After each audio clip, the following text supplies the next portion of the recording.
Right there.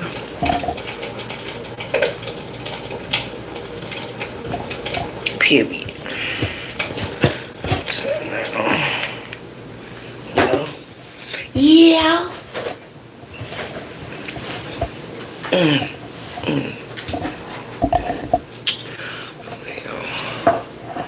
Bring it down a little bit. Period. There we go. There we go.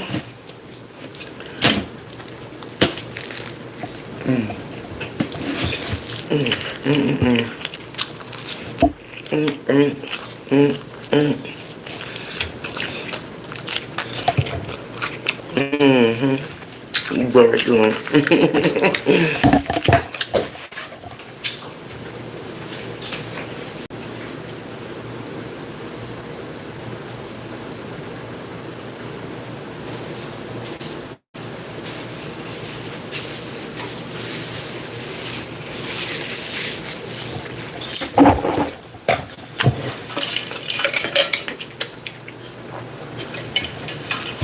Now, I'm gonna put this on.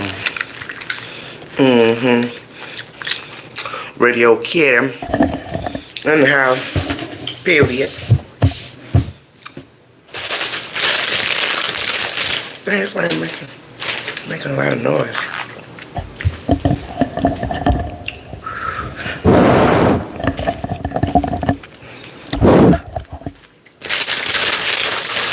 A lot of noise.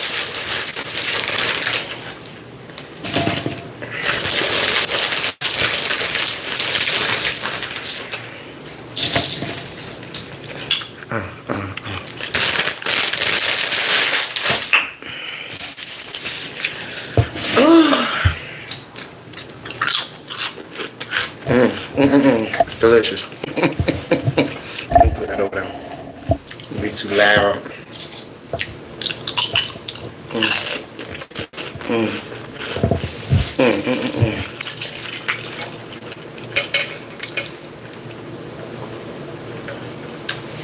Damn.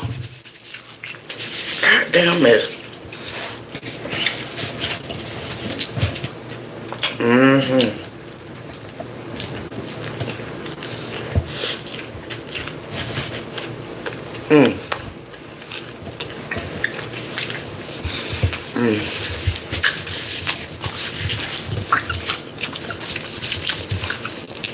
What's up, Isabel Nova? How you doing, baby? How was your day?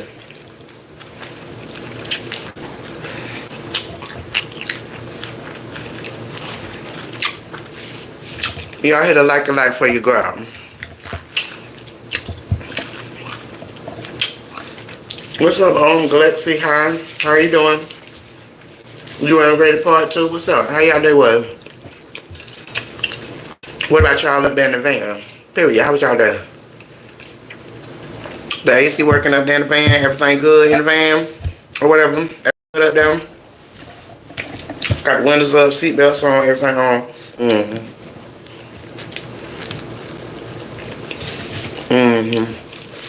Thank you, Isabel. It's a homemade public sub or whatever.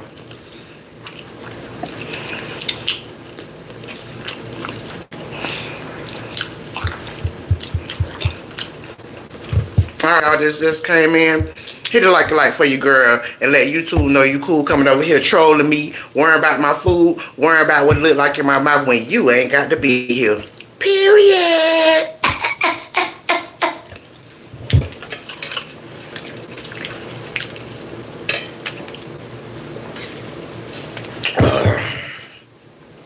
I'm just waiting for the people I actually came on here for to get on. So I can talk about what I want to talk about. Period. You hear me?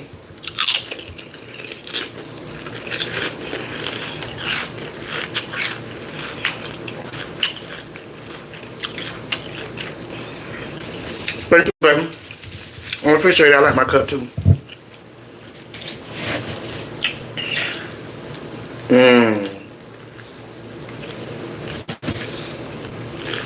So disgusting. Because the people that like to get on here and watch a motherfucker eat What that say about you? But I'm not gonna let y'all take me there because I ain't come on here for that. I ain't come on here for that. I did not. So, say what you want to say. I don't give a damn. What's up, Krista? How you talking? How you doing, baby? Miss Ladybug with. We ain't talking about nothing just yet. We got nothing but a bunch of retards in here now. But I came on here to do a story time or whatnot and talk about relationships. Because that's what my people said they wanted to hear. But y'all not my people. Y'all just people that's coming through them.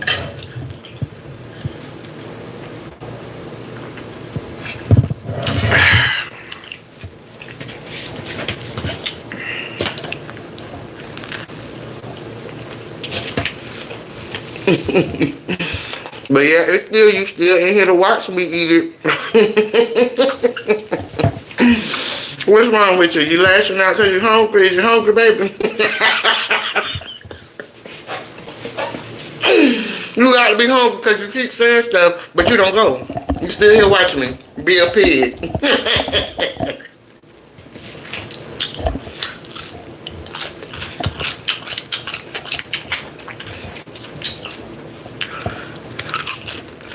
My friend, excuse me.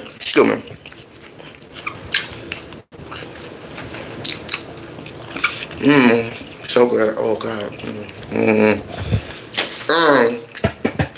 Cup of tea. That's a great question. That's what your other counterpart should probably ask instead of coming on here saying stupid shit because I'm making them hungry or they ain't ate or whatever. Anyway, this is fresh bread rolls from Walmart. And it's some turkey, bacon, sweet peppers, goat cheese, spinach, onions, banana peppers, and some of that salad sauce that comes from Publix. I bought my own bottle. Mayonnaise and mustard. Yeah. Bread softer than a motherfucker. Mm-hmm. It is. And I'm on a diet, y'all, so I decided I'm gonna see how much weight I can lose.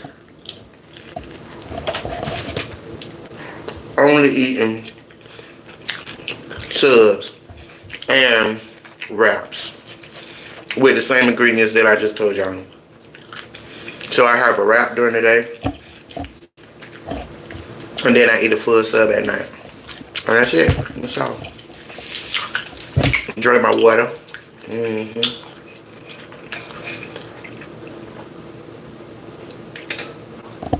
Thank you, baby.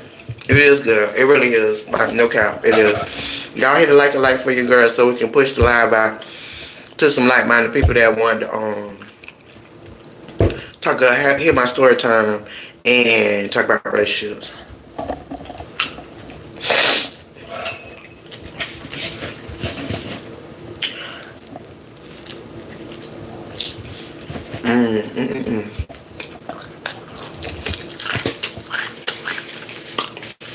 And all y'all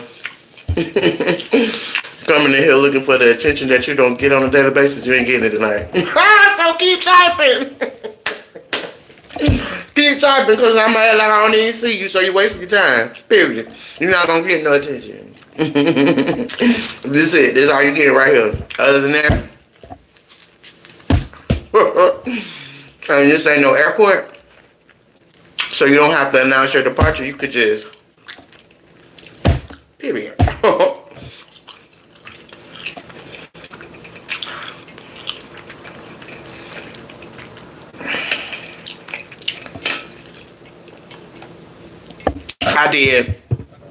I did.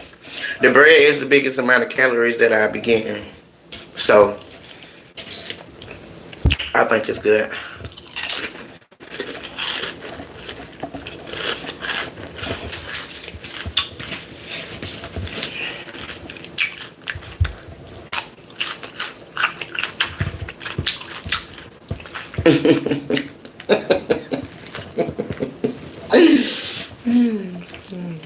Too funny.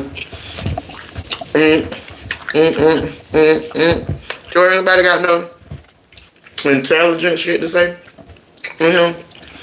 I don't know why YouTube be pushing my channel out to all these old lonely bored ass people. I don't know.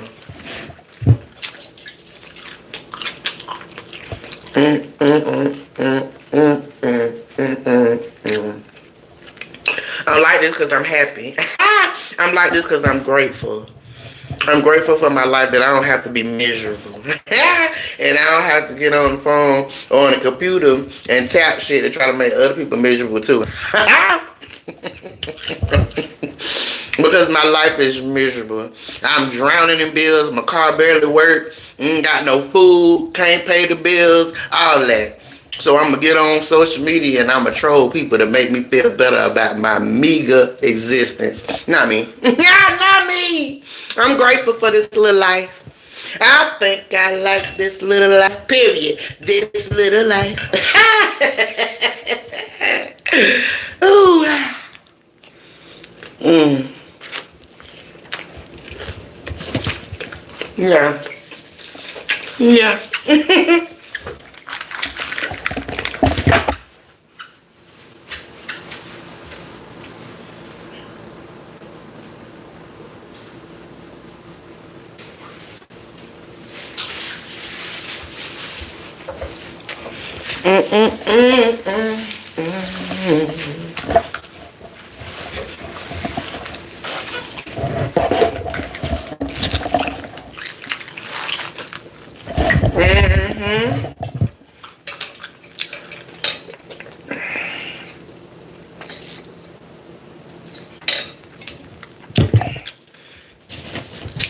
So I'm just sitting here and quietly mind my business until my folks realize I'm live and come on over here. The ones that actually want to hear what I gotta say. Cause all you motherfuckers in here, why? Why you in here? Why? Why? Probably because you want my attention. You want my attention, boo boo. No. No! You can sit here and watch me eat my fucking food, or you can get the fuck out. Period. There's that. Mm-mm-mm.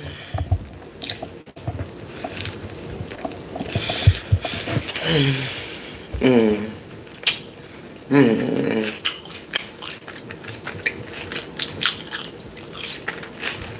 I'm down here.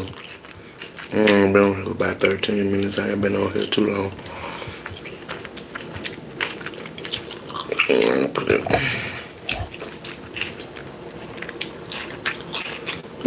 Tell it like this little life. This little life. Thank you. Bye. Get the fuck out.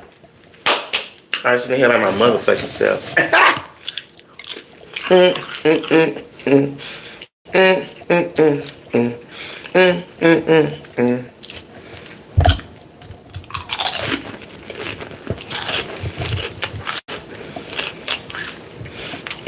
Oh, let me do some ASMR for y'all. Here we go.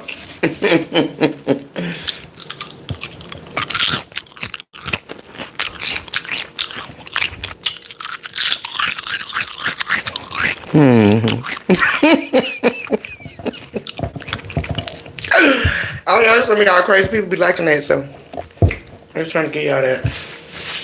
A little bit. Whatever.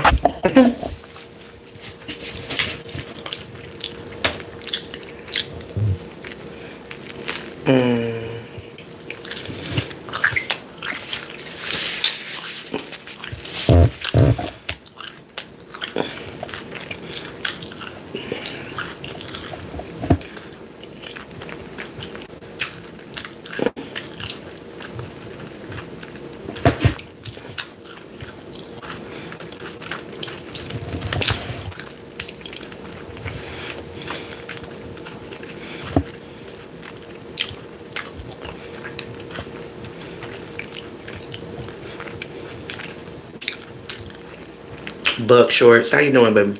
I ain't even see you up there.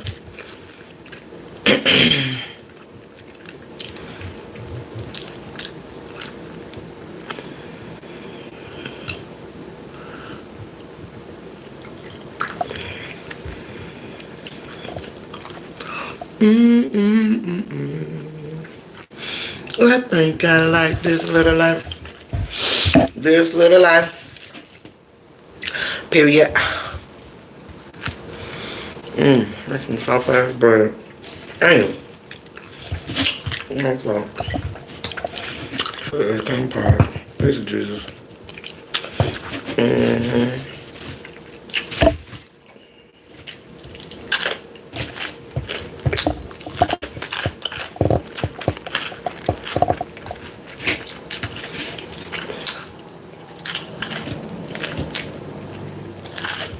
Okay, I mean.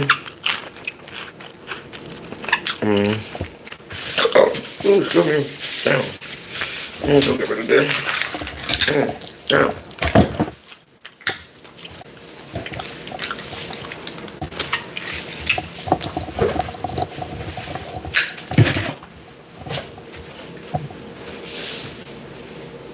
I think I like this little life. Period. This little life.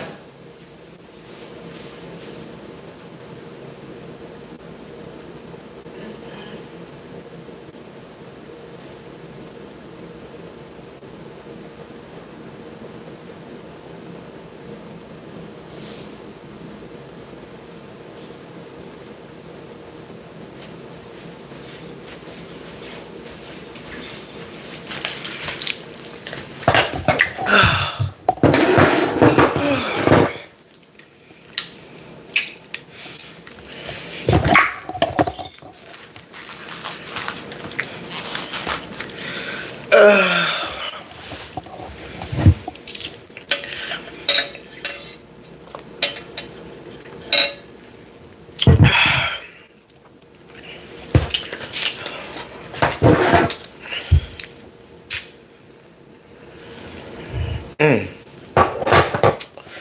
I think I like this little life. This little life.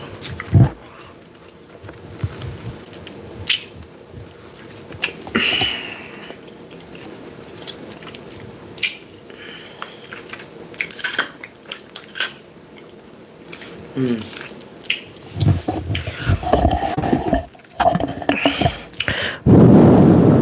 This little life. I think I like this little life. Where is my folks at? Y'all need to come on, child. Tired of waiting, tired of waiting, tired of waiting. Come on, folks. Come on in the room. Period. Come on in the room. Come on in the room. I done been here on here too long. Anywho, I am unapologetically Carmen, a thought leader that speaks from the lens of age and experience. And tonight, I came on here to tell my peoples I saw you and I heard you because Radio Kitty is on the ones and twos.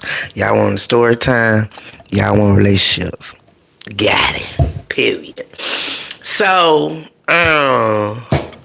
story time is about me being married when I was young and watching my spouse unalive herself in front of me. So I'ma say that until I get some more people in here, cause I ain't gonna tell that story to 4 people. I'm just not. I'm just not. But I can get a picture so I can show y'all what she look like.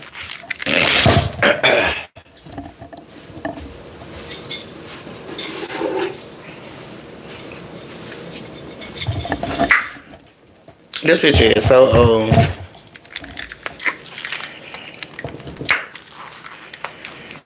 y'all hit a like for your girl, please, and thank you. If you just came in the room, hit a like. Let YouTube know you coolin' over him with your girl. Anywho, this is my ex that unalived herself in front of me. I don't know if y'all can see. Can you see? This was back in not 20, 1999, 98. It's been a long time. But her name is Ellen. And we were together for about 5 years. She was one of my relationships that was, well, she was a very detrimental relationship in my life. When she came into my life, she changed shit. She made me see life different and all that. I was young. I was 13 years younger than her. When she passed away, she was 37. So 13 years younger than that would have been 20. I was 20 when I was with her. So, um, she came into my life, taught me how to do things, see things, and handle things that I didn't get that from home or whatever. And we was tight or whatever. And she actually moved into my project house with me because she was feeling me so much. And I wouldn't move and go move in her house with her, so she left her house and came and moved with me. And at the time, like I said, I was young as fuck, so I had my first girlfriend that her and I we had done made a pact or whatever that no matter what, whoever we get with, we still gonna be cool or whatever. And if people come in our life and they can't deal with that, then they can go on about their business type shit. So that's how we had it. Okay, bet. So I met this particular one, and I was like, no, I don't think I want to do that. But I was young now, so don't forget that I was young. But I was like, nah, I ain't doing that because I actually liked her. I wanted to see what was up with her or whatever. And so I felt like if I would have told her that, then she would have went on the book and that I was being it. So I ain't tell her that. So anyway, um, we was all cool, a whole little kumbaya type shit. We ain't had no poly shit going on, but you might as well could say we weren't fucking. We weren't all fucking, but we was all chilling. My ass was hanging out with me and my new or whatnot. Everything was cool. But then what was going on behind my back is what made shit fucked up because my ex was actually going home and telling her folks that me and her was fucking around. And all I was doing was going to go pick her little broke ass up and take her to the laundromat or to the store or whatever because she ain't had no vehicle or whatever. So that's what I was doing. And I was into old girl, so I went trying to fuck that up or whatever, so that's not what it was. But anyways, you can imagine if somebody keep coming home and telling you shit, how you would feel some type of way about that person when you don't even know, what I'm saying, what's going on or whatever. So her little peoples is over there stewing and brewing and stewing and brewing.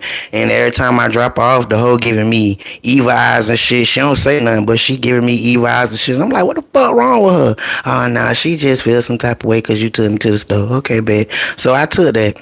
That was what it was. So anyway, moving forward, me and my folks, we was finna get ready to move from over there. She had done bought me a little house or whatnot, and we was finna get ready to move. So in the midst of all of that, her and I got into an argument or whatever. And she felt like she could beat my ass in there. So I let her try. And then I beat her ass. That's just it. Like, I was 20, so it is what it is, Anyways, so after that, she left and went to the other house that she had done bought or whatever. But little do I know, when she leave, she had done encountered my ex's girlfriend in the midst of leaving. And so my ex-girlfriend, she spilled the beans about the fact that me and her was exes and we been together this amount of long and we been playing in her face and all that kind of shit or whatever. So she done got madder than a motherfucker, but also little do I know is that she done, when she did leave after we fought, she took the gun with her that was in the house. She took that. I ain't know that. So anyway, we had a Rottweiler or whatever, and I needed to walk her, but I went to sleep. After she left, I went to sleep. So I woke up to a motherfucker banging on my door, all frantically or whatever the case might be. So I go to the door, and it's my ex, and she all frantic. Hey man, you need to come on. You need to go. Ellen got a gun. She talking about she gonna kill you and this and that and the third or whatever. And I'm like, what the fuck is you talking about? What is you talking about? So what I did was I went and walked the dog or whatever because she hadn't been out in a couple hours or whatnot, and brought the dog back. And then I went on ahead and I walked down to my ex house because she lived down the way from me or whatever. So I walked on down there because she was like, man, you need to get out this house. That lady got a gun. She might do this. She might do that. Bop, bop, bop. So when I came back from walking the dog, I looked in the cupboard where the gun was at just to see if she knew what the fuck she was talking about. And yeah, the gun was gone. So it's like, oh shit. So, anyways, that's when I got my shit together and I went on walk down there with her. And then when I look back on it, I shouldn't have did it. I should just kept my ass home or whatever and dealt with whatever I dealt with. But I left and I went down there. So when I get down there and I get in the house, she locks me in the house from the outside. And I'm thinking, what the fuck going on? So all of them is outside. My ex, her girlfriend, and my current girlfriend, they outside. And I'm in the house, locked in the house type shit. And all I hear is, oh, you scared to come outside. You scared of me. See, man, I'll try to break that bitch. Bitch, if you don't let me the fuck out of here. Because I don't know what the fuck y'all got going on out there. But that's not what it is. So she let me out. We all standing up on the porch. And I was like, bro, you need to tell these motherfuckers that won't be fucking around. Like, I don't know what you telling her or whatever, but we don't be fucking around. You need to tell him that. This hoe stood in my face and dropped her motherfucking head. She dropped her damn head. And I just was like, man, this is some bullshit. That's what let me know, yeah, you getting out my car, you going up here, you blowing smoke up this girl ass, making her feel the type of way. So now she done got a hold of my folks and telling my folks all kind of stupid ass shit that wasn't going on. The only thing that I fucked up in is that I didn't tell her that my ex was my ex and that she just wasn't my friend. But other than that, I wasn't doing nothing. Like absolutely nothing but trying to look out for a broke bitch that ain't had no way to get back and forth. That's it. That's all. So anyway, as I'm walking down the steps, my folks is in my ear like a little. That's fucked up. That's fucked up. All that. So I walked down the stairs and started walking on the outside of the apartment complex or whatever. So as I got up to the phone booth, she hadn't already got in the car and she hadn't pulled up on the side of me. And when I turned from the payphone and I looked at her, she had the gun pointed at me. And then right over by the payphone, it was somebody standing there. And I was like, oh shit, man, do you see her playing with this fucking gun? And when I said that, she skirted on out up off the up the street. And I started walking on the inside of the apartment complex. So when I got down to my actual parking lot, she was sitting in the parking lot. We went back and forth or whatever. Oh, if I can't have you, nobody can't have you. Bop, bop, bop. Mind you, I'm 20 years old. I only hear this shit on TV. Like this is like this not real life right now. It's not real life to me. You know, I've never and had never encountered anybody who was really serious about leaving this earth and probably trying to take me with their ass or whatever. So that's how I know I'm a chosen one. Because if it was my time, I would have been gone then. Because she wasn't playing. She was dead ass serious. Because she ended up taking her own life. So she just could have took mine too. But I guess that wasn't in the cards. So anyway, by the time I got down there to the what's up, Hendrix crew? How you doing? I'm in here telling my little story time about how my ex unalived herself in front of me. And this her back in 99. What's up, Rebecca? How you doing, baby? So, anyways, after she was saying all that or whatever the case might be, I had walked away from her and went upstairs and was going to go get me a cigarette or whatever. But as I was going up the stairs, I heard a pop, pop, pop. So I thought the bitch was shooting at me. Okay, like for real. So I done jumped in the house or whatever the case might be, and then I looked downstairs out the window, and she's still sitting there. So I went on back downstairs with my cigarette. I'm 20, good and retarded. You know what I'm talking about? The bitch could have been shooting. She could have shot me, all that. I ain't think of that. I just thought she was shooting in the air or whatever the case might be because she was mad. So I went and got my cigarette, went on back down there. So when I get down there, the only reason why the car was still sitting there is because she had the car in drive and her foot was on the brake. But when she did what she did, her foot left off the brake and the car started moving. So when I got down there, the car wasn't moving. When I looked in the window, she hadn't already did what she had done did. And then the car started moving. And then I had to go through the window and put it in park to keep it from going out in the fucking street when she passed away or whatever. That shit was the most traumatic and detrimental thing that ever happened in my life, considering how young I was or whatever the case might be. Like, but from that situation, I learned to think about other people's feelings. Like, you know what I'm saying? Whatever decisions that you make, if you with somebody, you around somebody, whatever, that should affect them too. So you have to, you know what I'm saying? You have to worry about other people's feelings and think about their feelings or whatever the case might be. But at the same time, I also know that she already had her own things going on with her when I first met her, or whatever the case might be. Because you know what I'm saying, like she had already had like 2 or 3 suicide attempts before I even knew who the hell she was, or whatever the case might be. But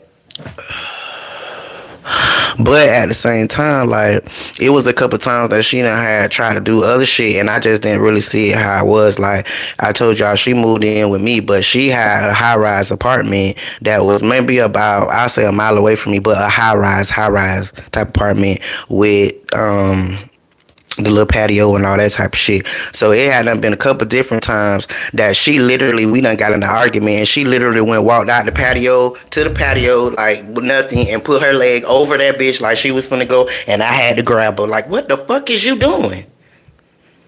Like I really dealt with some shit because I had never seen no shit like that, but only on TV. So I mean, I'm dealing with it, but it's still like, what the fuck is going on in my life right now? So anyways, the moral of that story is like, y'all don't play with people's feelings and don't play with people's emotions. Like I was too young to really understand what the fuck I was doing, but I almost lost my life behind that shit, and somebody did lose their life behind that. You know, somebody, because people you don't know what kind of mental health issues people be dealing with before you meet them, or whatever the case might be. And she was also doing drugs, not like street drugs, but the shit that you go to the doctor and they give you. She doing all of that. Because prior to this, I done had to go get her and her truck out of jail a couple different times for just falling asleep at the fucking light. And the fact that she was Caucasian, like nothing really happened other than they put her in jail, and then I could just go get her. Like, but I feel like it would have been the other way around. It would have been totally fucking different. You know what I'm saying? But like, yeah, you literally done went to sleep at the light because you high as fuck, and your truck rolling, you done hit somebody, all that. But I'm young. I don't know no better. I don't know what the fuck going on. I just think you a sleepy ass motherfucker. I don't know about prescription pills and all that type of shit at that time. But I did know about her friend Debbie that used to come over there. And she was a bad influence because I knew she was on something, because she was one of those ones that like literally should be talking to you and just and walk all funny and all. And I was like, man, something wrong with that lady or whatever. But I ain't know. Next thing you know, I found out about Deb Code. I don't know if y'all ever heard of Deb Code, but that's what both of their asses was on. So that was the time of my life where I used to love me some coca leaf. I was on me some coca leaf, and I loved it.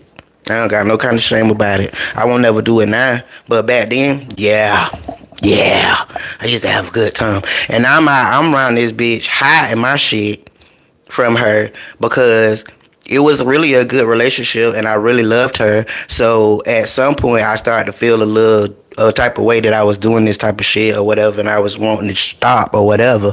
But for what? When you popping legal pills and you wrecking this shit, you doing all of that. So that was that.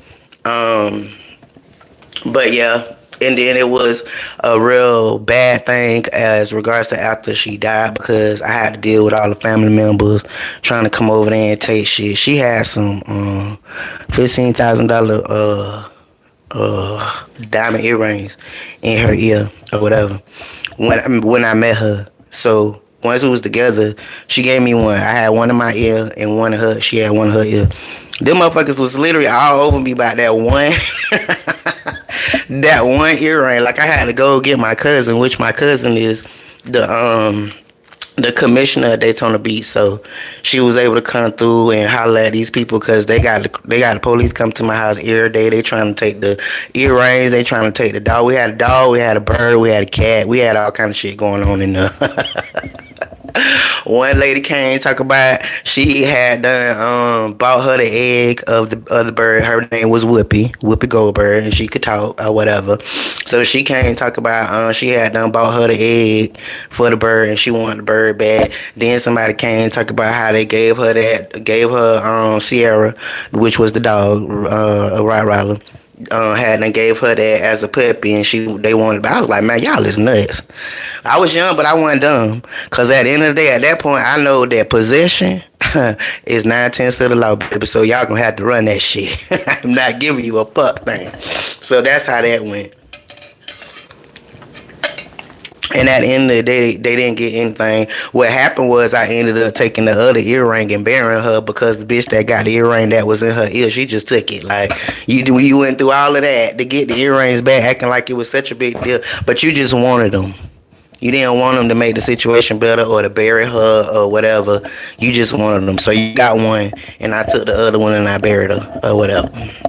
But yeah, that's my story time. That was some crazy shit. It grew me up in a way that nothing else ever could have grew me up. It makes me respect people. It makes me respect their mind. It makes me understand that I have to stand on business and be able to say what it is. If I can't sit in your face and tell you, well, look at here, I'm dealing with this one, I'm dealing with that one, I'm dealing with this one, and it just is what it is, then I don't need to be doing it. I don't need to be doing it.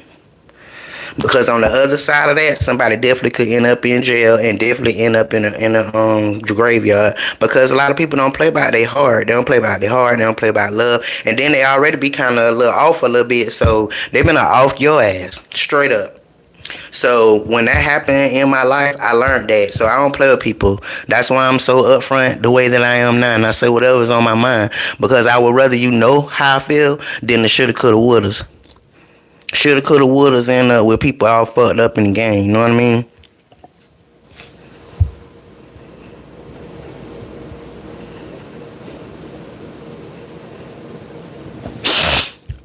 What's up, Keela Key? How y'all doing? Y'all done finally got in here.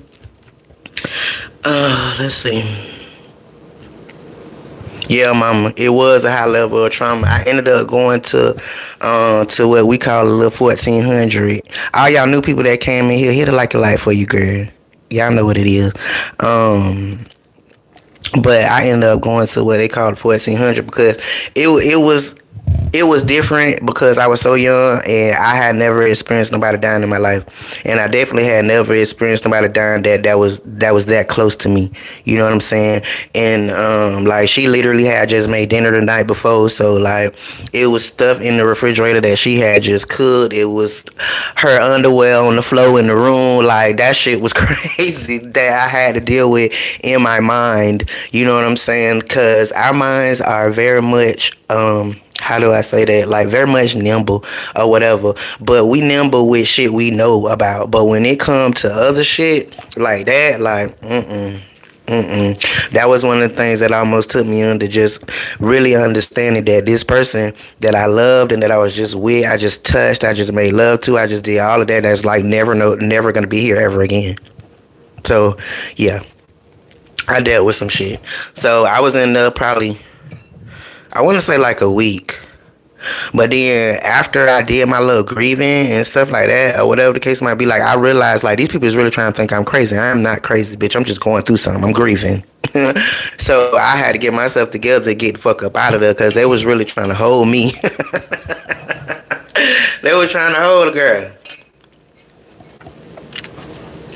But when I be telling y'all I'm well-rounded, that's why I'm well-rounded. Like, I done been through some of the worst situations that you can ever imagine in life, and I made it through, and I made it through with my right mind. So the only thing that I can surmise that to is that I was supposed to go through those things so that I could be able to share these things with other people or whatever, and share the fact that it's a real thing that if you play with people's emotions, you might end up dead. They might end up dead. You might end up in jail. Like, it's not a game. It's not a game at all. And I guess I could say that when I was young, I must have thought it was because I didn't think about it like that. Like, it just was what it was. In my mind, this is my life. I do what I want to do. You know, as long as I ain't lying to you, then I'm good. Even though I ain't tell you everything, I admitted some shit, but I ain't lie neither. So, you know, you play those games when you be young. That's why I'm so accountable now. Like, I ain't got time to be playing games. I'm just tell you what it is. And how it go from there, then that's how it's supposed to go. But me telling you a lie, whatever happened from there, who the fuck knows? That's why I'm lying. For what? My mama and my daddy gone. And then even before they left, I ain't lie to them. I was grown when they left. So if it's not my parents and I don't feel no type of way, then what the fuck I gotta lie to you for? But a lot of grown people don't get that, and they still be doing that shit. You just be lying like a little ass kid. Like for what? For what? Lies is very detrimental. You gotta first of all keep up with them bitches, and for me, I can't. That's why it was really hard for me to cheat, cause bitch, I can't remember nobody's name. I can't remember your name. I can't remember what I did with you, if I did that with you, or if I did that with her. So I didn't. Yeah, no, I'm good. Period. So no. Mm-mm.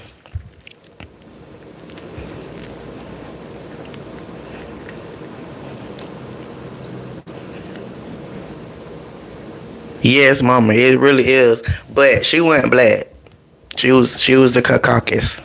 That was the one girlfriend that I had. She was like the very first real one that really mattered. But then I also been married to another Caucasus. This that tattoo, Brandy. This is Ellen.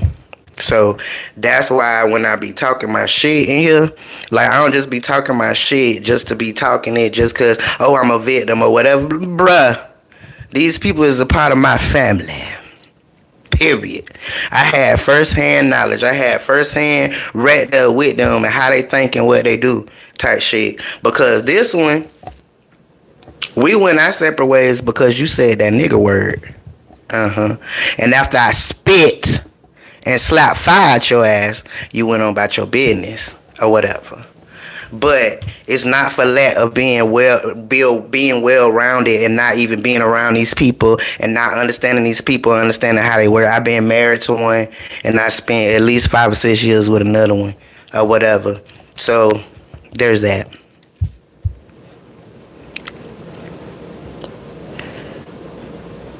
What's up, Keely Key? How you doing, baby?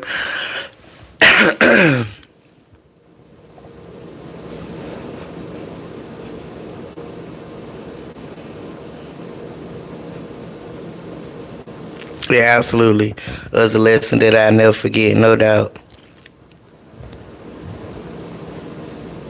No, Debbie not living no more. Like I want to say, maybe a good 2 or 3 years after Ellen passed, she passed away anyway. Cause if we gonna think about it for real, like when I look back on it, like I feel like she was on her way out then. Just how she used to be, like just it was just weird. It was just too much, or whatever. Her car, just the whole car was just banged all up because she was always kept on running into shit, all kind of shit. But our healthcare system kept giving her the motherfucking pills though. Our judicial system didn't lock her ass up. So there's that. But yeah, she lived for a couple years after her. And I heard of her untimely demise over OD.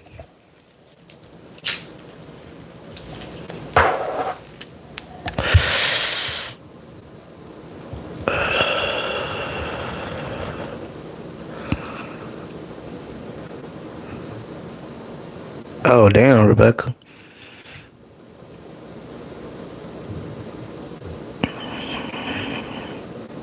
But I feel like in our community though, for real, like mental health is a stigma. You know, people take it for a joke and all that. You know, oh, is she just crazy? Oh, she crazy? Whatever. But you don't really look into what it is that you saying. Like, bro, like you saying that she crazy, but she really got an issue. And because you want to deem her as crazy, like she not finna share that with you or whatever. So these people is just living with what's going on in their head. They don't know how to deal with it or whatever. They don't want to go get no help because then everybody that called them crazy gonna be right, all that type of shit. So then we got all these crazy people out here walking amongst us that all we gotta do is fart in the wrong direction and they been took our ass out. Like that's the reality of the world we live in. That's why I tell y'all I stay ready so I don't have to get ready. I stay strapped. You at me, yeah, you gonna smile and see Jesus cause it's crazy out here.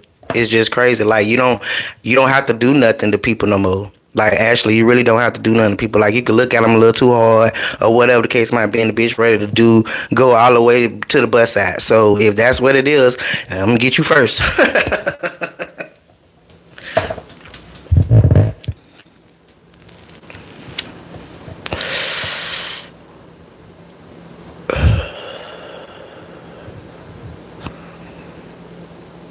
Nah, she named her bird Whoopi Goldberg. She already had that bird when I met her. And she was fairly small or whatever, but she already had her, and she was already talking to shit. Um, so yeah, there's that. I don't know. And I didn't have these locks back then. I was a pretty girl. I was a pretty girl. I stepped in my stilettos, baby. Period.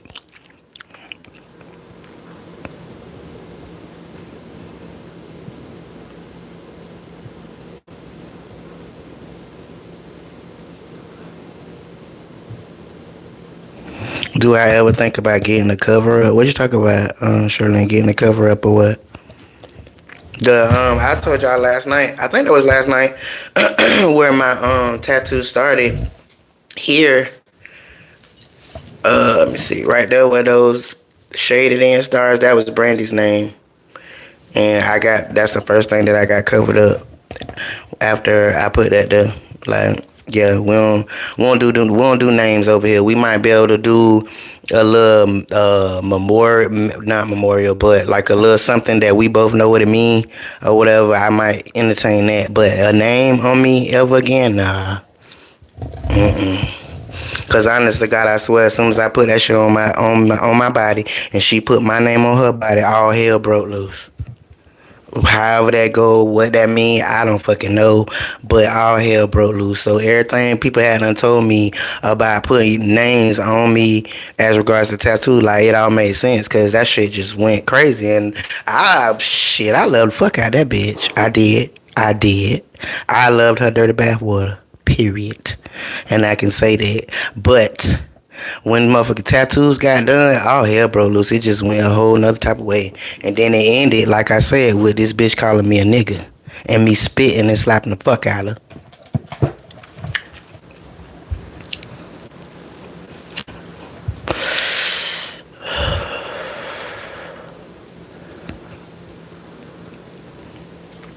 Nah, for real, Hendrix Crew. That's what kind of world we live in here right now. You better pay attention, cause people is crazy. Like I said, you don't gotta do nothing to people no more. Like you could remind a bitch of somebody that molested them back in the day type shit, and they might be manic at the time, ain't had their medicine, and just take your ass out from the back. Like, yeah, that's the world we live in. So I'll be paying fucking attention, and I just pray that the Lord make sure that all my situations are justifiable or whatever the case might be. That I didn't just, whatever. I thought you was gonna do something, I done pop your ass. Like, hopefully, don't nothing like that happen. But it's gonna be you before me, if I can help it. Cause I ain't got but one life. I don't get to go pull another one out of the closet. And that's why I used to tell her ass all the time too, when she went to getting all manic and started talking out the side of her neck about wanting to die and this, that, and the third. It's like, bro, is you for real? Like, do you really think it's another life in the closet you could go put on when you do that stupid ass shit? Like, what is you talking about? But I feel like that was the differences in our culture. You know what I'm saying? I'm a young black person that done been struggling, so trying to take myself out, that was never the thought. Like, I'm just trying to live. But a middle-aged white lady that done been through some shit could go to the doctor and go get a script wrote for some shit she really done got no business having. Yeah, see where I'm going with this?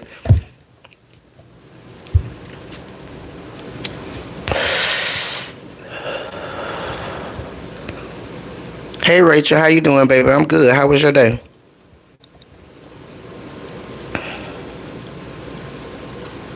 No, good man. She not living. She passed on probably like a couple years after her of an overdose.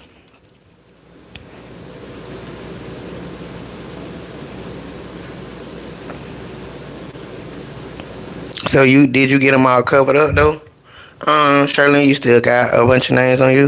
And then the other day I was on here talking. I don't think you was in here, but I had told him about a conversation that we had or whatever about how you was, expressing your love for your man, and then how the stuff that I told you when we was on the phone. Like, I just had to share that because you really inspired me to really look at life different as regards to love. You know what I'm talking about? Because I ain't never really had nobody express their love for somebody else the way that you did to me, where I actually felt how you felt about him. Like, I ain't never experienced that. So I appreciate that conversation, and I thank you for that because you made me be able to see shit a little bit different. You know what I'm talking about? So thank you, friend.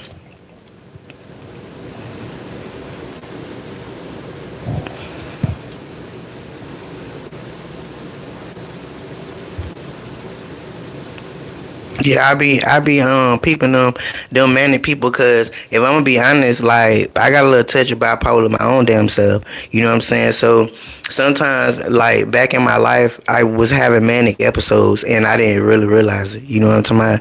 Until I got older to be able to identify that shit. But when you make me mad, I go manic because of how my eyes stretch all out and shit, and I be all this shit. Like, yeah, I be there. And I just thought that that was a measure of my anger, but I realized that that's that manic shit. Like that's when I get triggered. That's when it's all bets is off, bitch. What you want to do?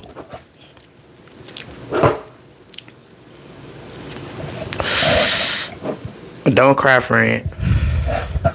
If you do cry, cry tears of happiness that you was able to put out the love that you have for your man into the universe, and that it was able to impact somebody.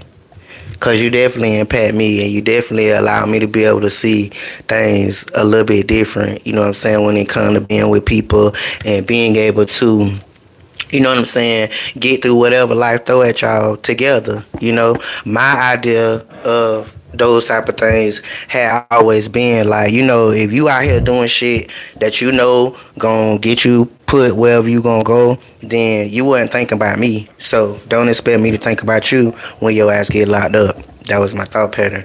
However, listening to your story and listening to how y'all did or whatever, I understand that, yeah, that's the thing. Like, you, it's certain people that, yeah, you ride for them. If they rode for you while they was out and free or whatever the case might be, and they did things for you that anybody else ever did, or they thought about you in a way that nobody else ever did, then why not ride for them? Why not? I never seen it like that. You know what I'm saying? So, thank you. Thank you, baby.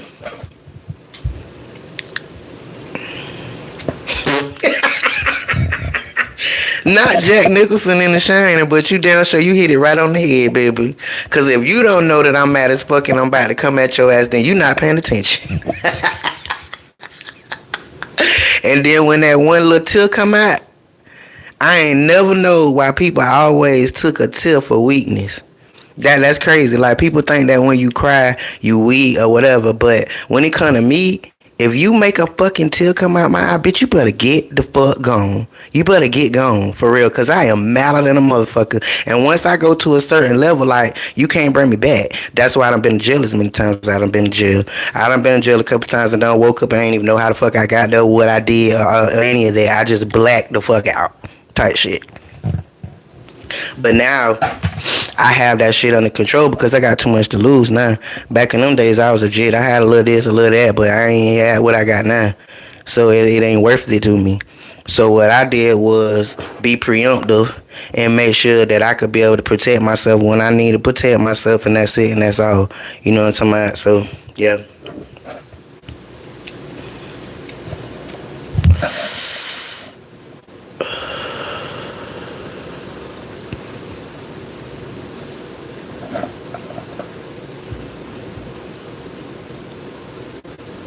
Yeah, it be like that, baby. When you get in them episodes, like, it's only, I feel like it's only, for me, it been maybe two or three people in my life that, you know, when I got like that, they could bring me back or whatever. But only two or three, and there been quite a few people that came through my life. But I feel like that's because of the bond that we had, and I really felt like, you know, they was down for me. I really feel like they love me, period. They love me just for me. They didn't love me because of what I could do, what I did, how I felt, or none of that. They just love me for me. You know what I'm saying? And so when a me episode happened, they were there to nurture me through that instead of making it about them, taking it personal, and then start getting, you know what I'm saying, defensive and shit. And now you done start getting defensive. Now we finna go back and forth, and I'm probably finna beat your ass. Like, and I'm just saying. Because it wasn't even about you. But when you have mental health issues, that's why I told somebody else in here, like, when you have mental health issues and you trying to be with somebody long term, like, you have to sit down with them people and let them know. Like, they have to know. You can't expect them to guess. Because if you ain't tell them, then they ain't gonna know. But I always tell people what I got going on. You know what I'm talking about? And if you listening to me or whatever, and you understand me the same way I can understand you, then when I'm having these episodes or when I'm going through whatever, you can identify that and you can nurture me through that, which is what a spouse is supposed to do. But I only had maybe 3 spouses in my life that did that. Everybody else took it personal, started getting upset and this and that. And I wasn't even mad at you. Like when my episode started, it had something to do with somebody else. But then here you come talking out the side of your neck. Well, what's wrong with you? Why you got bitch like that? That's how that went. So that's why I feel like it's very important for you to have those conversations with people, and not only have the conversation, but be able to see if they get it, like if they comprehend, if they own, being what you need as a spouse as regards to that. If not, then you better get the fuck away from them, because first time you have an episode and they start talking out the side of their neck, you gonna be trying to damn near their ass. It ain't funny, but when I look back on the shit, to me it's funny because all these episodes was when we was adult. And if I'm astute enough to be able to tell y'all what I just told y'all, which is if I ran across somebody that has that type of shit and we talk about it, I'm gonna nurture you through that. I'm gonna see it for what it is, and I'm gonna nurture you through that. I'm not gonna, oh well, what's wrong with you? I'm not gonna try to make it all about me and this and that and the third. Because when somebody manic, that's just gonna take them to the next level. That's not gonna bring them down. So if you really understand mental health and understand how it fucking works, you know that this is just not somebody just trying to be some type of way with you. Like, bitch, they got something going on. And if you say or do the wrong thing, shit, you might end up dead in this bitch. Like, for real. So I understand all of that. And I handle people accordingly. But a lot of people don't. They think it be a game until they ass end up in the hospital somewhere. On the humbug.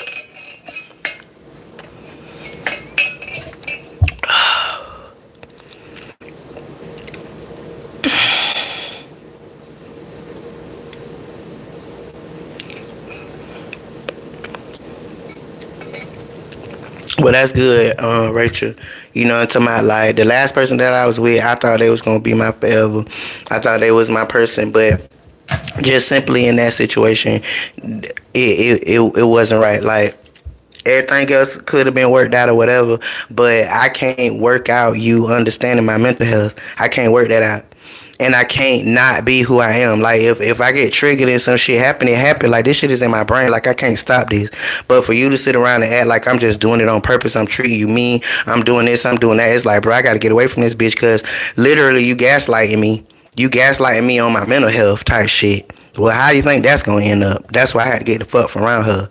Like, cause she didn't get it. She didn't understand nurturing a person through what they got going on. She didn't get that at the fuck all.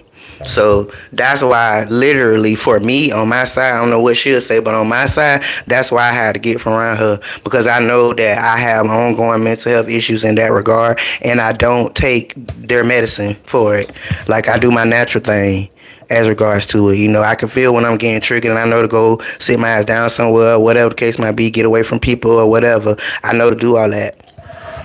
But at the same time, like, if you got somebody that don't understand your mental health issues or whatever, they'll egg your ass on. They'll egg you on. Maybe not meaningfully or whatever, but they will with the stuff that they say out of their mouth, and don't understand how that trigger you with your health, with your mental health, because they ain't listened to nothing you said. They ain't heard shit you said. When you telling them all that shit, we know what they thought. Oh, she just crazy. Okay. Well, keep playing with me and you gonna find out just how fucking crazy I am. I hate to laugh, but I'm just saying it just is what it is. Like, and so because I realize all of that, that's why I'm really good at making sure I put these things in play and let you know whatever it is. You can think what you want to think. Oh, she crazy, blah blah blah. But if you think I'm crazy and you going on about your business, you know how I see that. Rejection is God's protection. Period. Because He protecting you.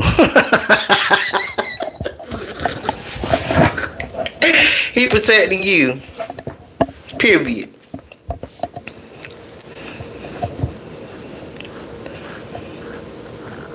I'm a little bit behind y'all, so I'm coming though. You say what happened after we got tattooed? shit just started being crazy. Like it just wasn't what it was no more. It was almost like it was a spirit on us or something. I don't really know how to explain the Hendrix crew, but just ever since we did that, like shit just went a whole nother way than what the fuck it was supposed to go. So I chose to believe what I had heard, that you don't put names on you. No, regardless, maybe an initial or maybe a little apple or something that'll let you know that's by Bay or whatever. But they name, nah. Mm-mm. Mm-mm. But I don't know if you heard me earlier, but at the end of her and I was her calling me a nigga. And me spitting in her face and slapping the fuck out of her. That was the end of me and her. And because I loved her, I slapped fire her ass and I ain't damn near her ass enough.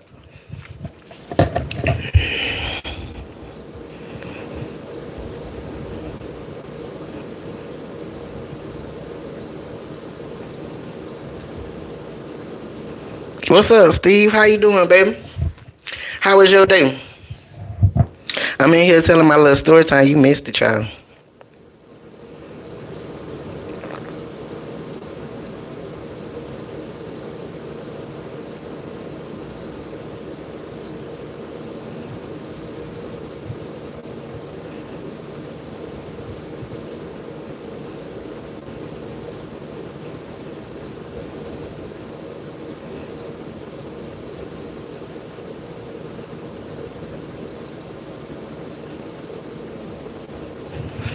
It's all good though, mama. It ain't no need for no apologies, cause you know what? Everything that happened to us in our life, it happened to us for a reason. You know what I'm saying? Like, I be telling y'all all the time, stuff don't happen to us, it happened for us. I grew a lot through all of that. It was terrible. It was turmoil. It was all kind of crazy shit. You know, it's my in the midst of it. But once I got out of it and was able to look back in my rearview mirror at it, I learned a lot. I grew a lot. You know what I mean? Like I learned a lot about my mental health dealing with that stuff. Like I didn't know I had mental health. I just thought that's just how I was. Like, you know. You in black families, you don't get taught about mental health. You don't get taught that, you know, if you feeling a certain type of way or something, somebody say something to you and it make you feel so angry on the inside or it make you feel the type of way, like that's mental health. Something wrong with you. Your shit not clicking right. They don't tell us that in black families. We just crazy.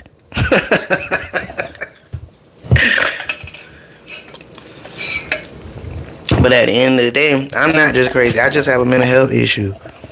And I'm aware of it. And so I know how to deal with it. You know what I'm talking about? So it doesn't control my life. So it's no apologies needed. I had to go through all of that so I could be the person that I am now. Because I could sincerely say that if I didn't go through half of that shit, it probably would have been worse off for me because I was a hoe. And I'm admitting the shit. Because I did the shit. I was a hoe. But I wasn't a hoe in that situation because I wanted to be with her. But I was a hoe, and I was young, and I felt like I could do whatever the fuck I wanted to do without, and it don't matter what nobody else think. But it do matter. It do matter. Because when it comes to matters of the heart, your ass end up dead. Period.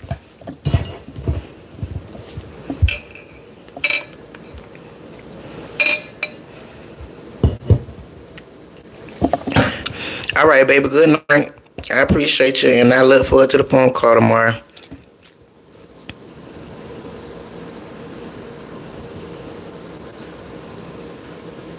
Steve, what you done said that it done retracted your message?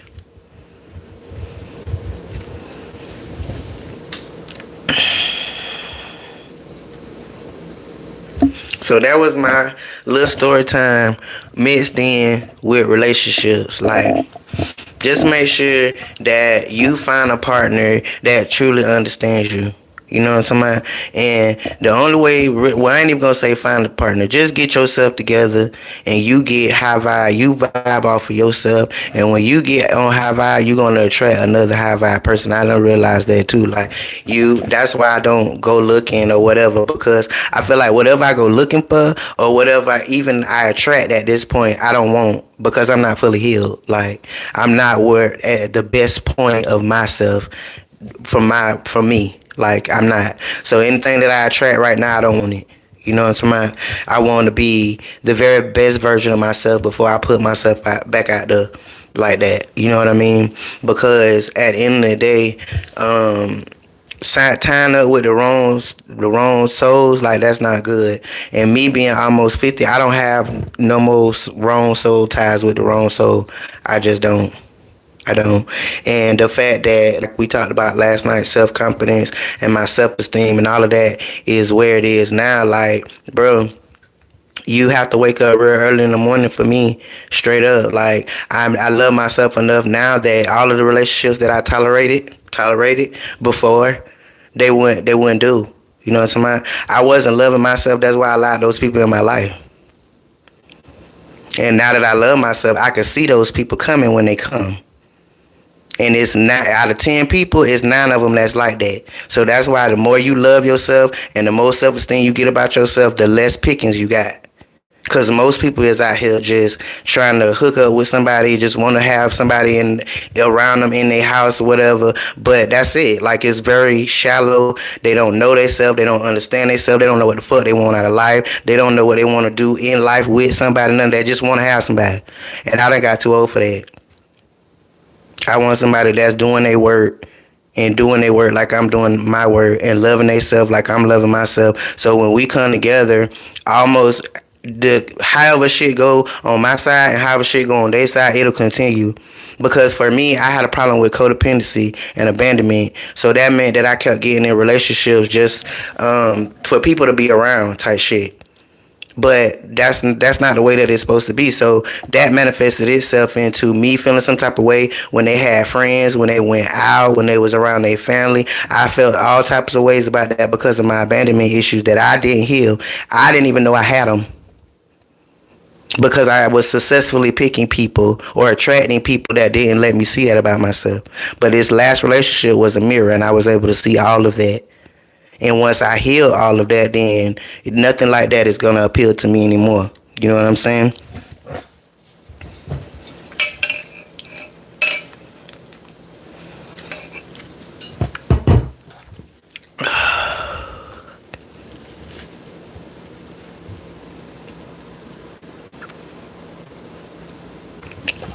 Thank you, Killer King. I just want y'all to be able to understand and be able to hear it from somebody that might be a little older than you or a lot older than you that is very much self-aware. And all the things that I done been through in my life, like, I see them for what they are. You know, I'm not a person that done been through all kind of shit, and everything that I done been through negatively or whatever, it was everybody else's fault. That's a very non-accountable person, and they just walking around with their head in a motherfucking rock. And while they head in the rock, they gonna run your motherfucking ass crazy. Period. Especially if you woke, you trying to do what it is you trying to do, you trying to see life how you trying to see life, they're gonna pull you back into their bullshit. They'll pull you right back. And don't nobody got time for that. We only got one life. You know what I'm saying? But at the end of the day, if you love yourself and you treat yourself right, you treat yourself the way you're supposed to treat yourself, anybody that's not coming in on that energy, you'll feel it and get the fuck from around them. But only if you love yourself, only if you secure in yourself. If you are not, that's how those people infiltrate. That's how you have 3 years here with this person, 4 years here with that person, 2 years over here with that person, because they never was supposed to be in your fucking life to begin with. So now society will tell you, oh, well, if you don't got nobody, well, what's wrong with you? What's blah, blah, blah, all of that. Ain't no fuck thing wrong with me. I'm the best version of myself I done ever been without a bunch of wrong souls around me and in my house. And one thing that I did pick up from Tyler Perry and his little plays and all of that is that I'd rather be in my house with my dog at peace than in my house with somebody and trying to figure out what the fuck they doing here. Just so I could be able to say I got somebody. So the people outside of my door feel whatever they need to feel that I got somebody. Because that's quickly what somebody will say to you. As soon as you say something that people don't like, this, that, and the third, first thing they say, oh, well, that's probably why you single. Okay, well, why are you not single? The fuck? Because 9 out of 10 people that say that type of shit, they not happy at home. They not fulfilled. They not none of that. They just got that person there just so they could be able to say, I got somebody. I'm not willing to do that. I'm not willing to do that. And a lot of people are together in situations and whatever for every other reason other than love. because they need somebody helping with bills, this, that, and the third, all of that shit. I'm not on none of that. I believe in the fact that I was born by myself, I'm gonna die by myself, and in the middle, the Lord is gonna make sure that I can sustain myself. I don't need no other human being. But society done made you think that, you gotta have a woman or you gotta have a man, and if you don't, it's this or that, or whatever the third, whatever the third. But that's not the case, bro. That's not the case. We can all stand on our own 2 feet if that's what we need to do. That's why we can't help our fucking self. So there's that.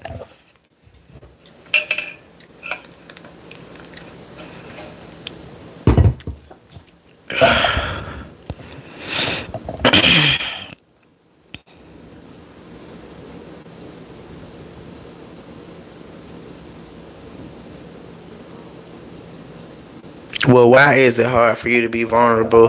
The Hindrance crew, like, what happened that make you have all of your walls up or whatever? Because one thing with what we all have to remember that anything outside of us doesn't structure us. I mean, not structure us, but it doesn't have anything to do with us. Like, because a lot of times we be feeling some type of way and we be having walls up and all that type of stuff because of something outside of us, like people and all of that type of stuff. But once somebody do something to you, you have to take the time to heal that. If you don't heal that, you just push it to the back, then it's just sitting back there waiting for the next person to come. And when the next person come, they just might be your person, but because you can't let go what happened before, you can't let your walls down from before, you're gonna subject them to a whole bunch of bullshit and they're just gonna go. And I know that's true because I had 3 or 4 people in my life that at the time we was together, I felt like they wasn't on my level. They weren't trying to do what I was trying to do. But I'd be damned if right now in life they doing better than me. And that's because I kept taking my shit into I kept taking the shit that I had going on into one relationship after another without healing it. And because I didn't heal it, I couldn't give the times I spent with these people enough time. Like, I couldn't give them the time to grow. I couldn't give them the time to go through whatever they need to go through in their journey to get to the level where I couldn't do none of that. But everybody requires that. Don't nobody come out perfect, knowing how to do what they need to do, how to love you, how to get a good job, what to do with the money. People don't come like that. They got to go through what they got to go through to get that. And I learned that entirely in my life because of what I said. 3 people in my life I can remember off the top of my head that I feel like, man, these motherfuckers is nuts. Like, what the fuck? But right now they doing better than me. Because they went through their little journey. They got away from me and went through their little journey. And they're doing whatever they're doing. However, when we speak, they are always able to tell me about this that I said and that I said that they didn't understand it while we was together, but when they got away from me, then they was able to see it for what it was. You know what I'm talking about?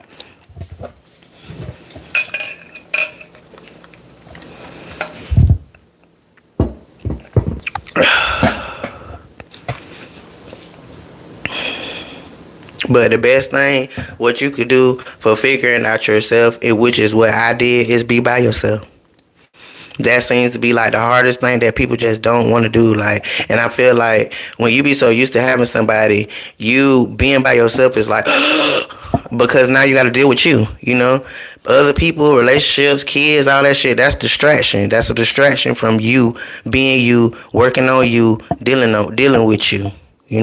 So even as a parent, you have to be able to take time out for yourself. Like, yes, we parents or whatever, and we're gonna be parents forever once we become. However, at one point we were just Carmen or whatever your name is before you became a parent. Like, you was that person, and you got to be able to tap back into her because you're not only a parent, you are your own self. And your own self deserves love, deserves time, deserves whatever it is whatever it looks like for you. So that's why it's very important to be able to take the kids to go to a babysitter for a little bit and get you a couple of hours of me time, or no overnight stay with the kids, and you take you a little time and go to a nice hotel, get some room service, get some self-care, go to the spa and all that shit. I promise you, if you put that inside of your repertoire or whatever and start doing that, then you will definitely see a difference in that. that you can't get to yourself or appreciate yourself. When you by yourself, you don't have a choice.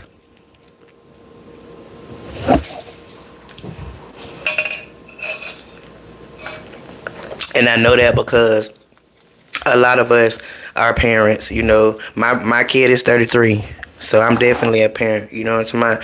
And I know that when I was raising her, I didn't have a lot of time to myself.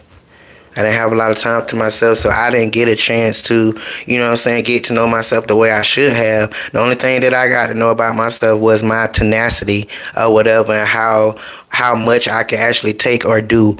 Because being a parent is the only, like, that's the best way for you to be able to see what you made of. Like, if you don't have a kid, this is my opinion. But if you don't have a kid, like, you'll never know what you made of until you have a kid, because they'll take you to the ends of the earth with what you need to do to be a parent for them, especially when they be young and little or whatever. So I've seen how people, they didn't detach themselves from their kids or whatever, and their kids' life became their life, but the kids got their life and you got your life, so you have to take the time to be able to tap into who you are. And also for me, when I used to do that, I would miss my kid. And once I missed her, then I know I hadn't had, the time that I needed. Because when I first would drop her off and it was time for me to go do, I was happy as a punk with a bag of dicks. Like, baby, I just wanted to go do me, go spend some time, have whatever the fuck I was going to do. However, like I said, once I started missing her, then I know I hadn't had the time that I needed or whatever. And then I go and get her.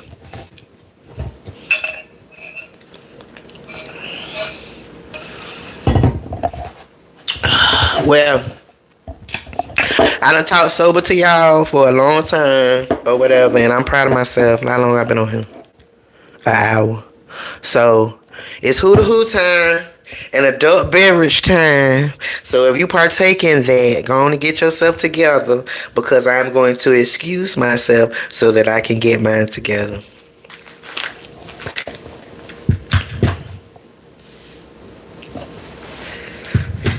But ma'am, I hadn't told you the last time that we talked that I'm real good at that. All you gotta do is tell me a couple of things and I can discern you real good.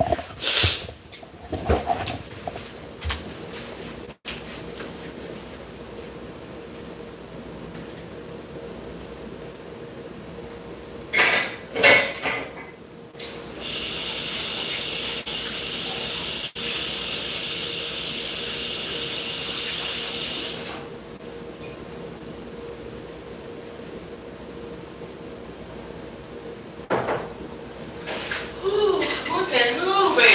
Who this? Oh, ready.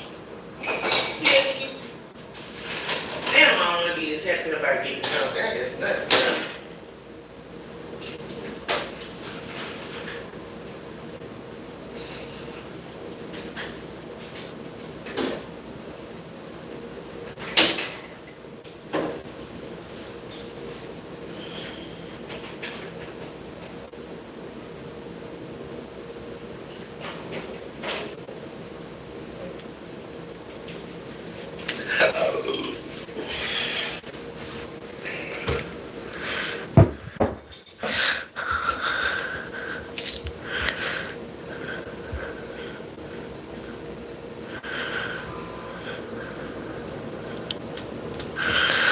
All right, I got my drink. Now I gotta go get my hoo hoo. I'll be right back.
Ugh.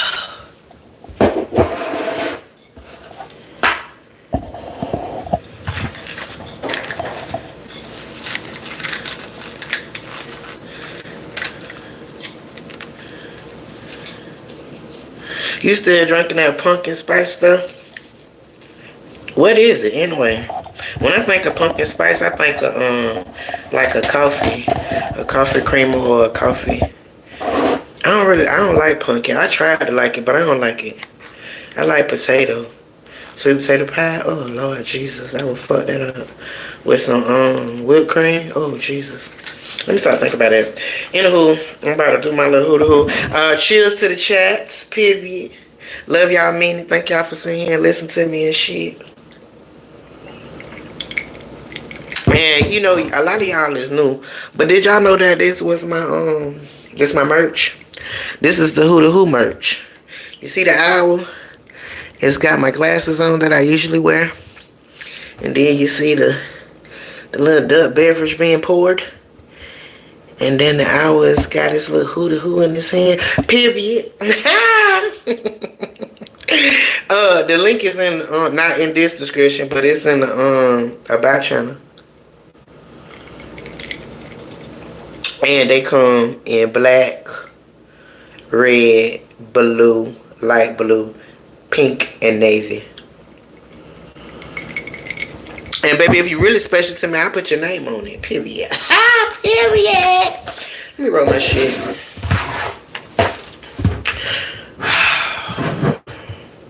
Yeah, I love this shit.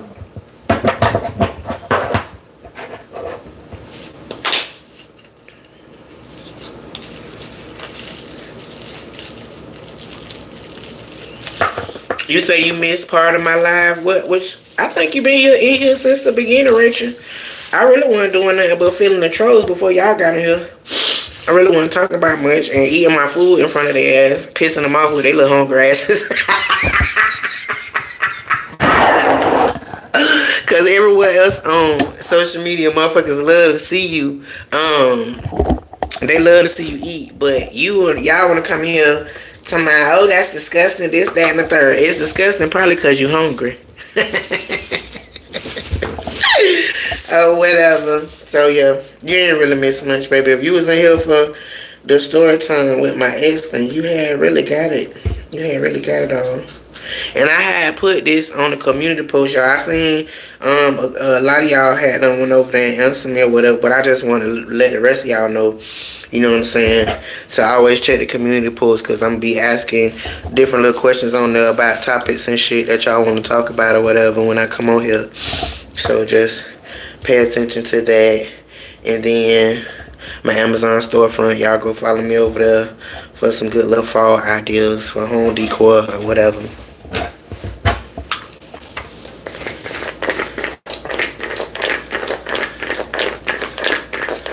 Thanks, Keela Key. I appreciate it, boo. Thank you, Rachel. I appreciate it, mama.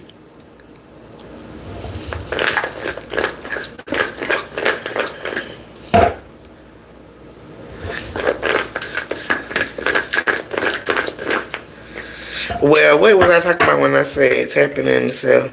Oh, I was talking to Hendrix crew about you know, taking time for yourself. And first and foremost, you have to self-reflect or whatever. And just take that time for yourself to get to know yourself and stuff like that. So that it's easier for you to heal your wounds. Like, you can't heal your wounds around other people that's wounded. Catch that T. And most of us is wounded. And ain't self-aware enough to want to heal it. So you gotta armor your own self. And to armor your own self is to be by yourself and figure out what the fuck you got going on. Figure out what the fuck triggers you, what makes you feel some type of way, and deal with it. And deal with it.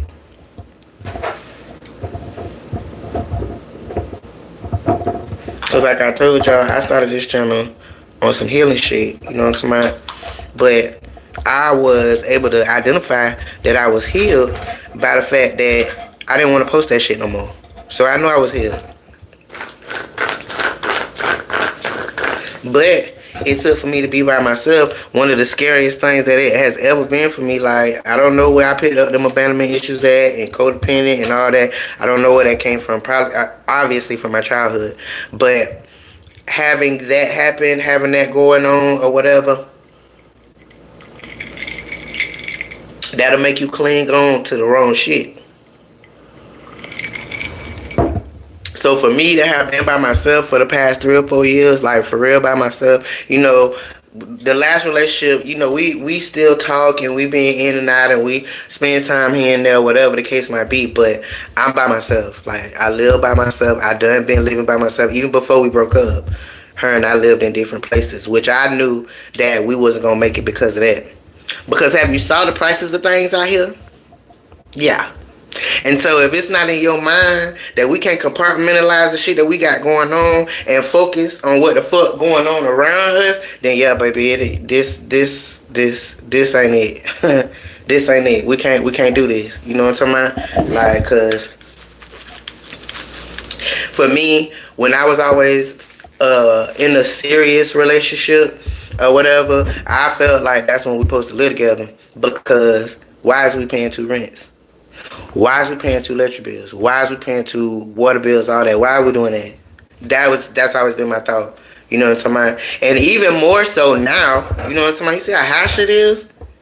So when we was living apart before all this stuff happened with 2020, whatever, like I was telling her, I told her everything that happened from 2020 to now. I told her this shit was happening.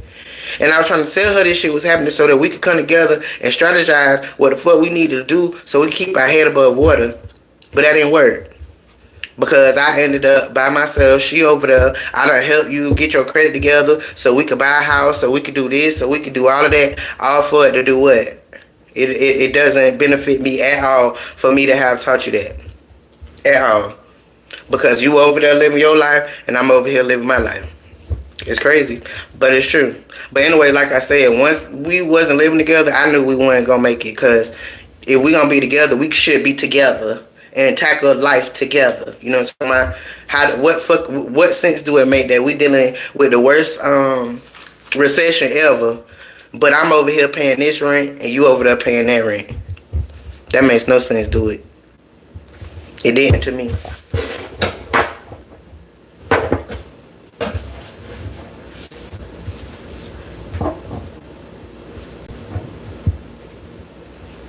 But at the end of the day, that's why I tell y'all everything happened for you, not to you. Cause even though I didn't understand that in my real mind, which was why the fuck is we not living in the same house, what had to happen happened so that I could be what I am now. So I could tell y'all what I'm telling y'all now. Cause I had to have that time by myself. I just had to have it. I wouldn't have been able to heal myself. I wouldn't even been able to see it for what the fuck it was. And then the best healing for real is for real being by yourself and being able to be accountable for your shit. You can be by yourself all you want to, but if you still blaming everybody and still blaming people outside of you, your mom did this, oh, well, he did that, all that, then that's just empty time. But being by yourself and being accountable for your part and the shit that you did or whatever, that's gonna make you better. It's gonna make you better, and it's gonna push you that much closer to finding your person, your real person.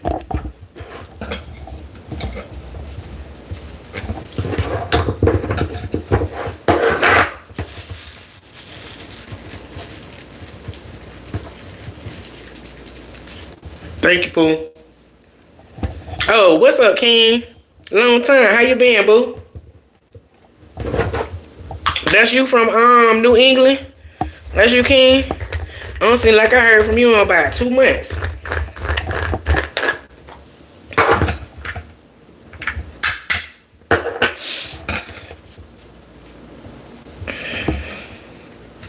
So y'all tell me in the chat some things that you may be struggling with as regards to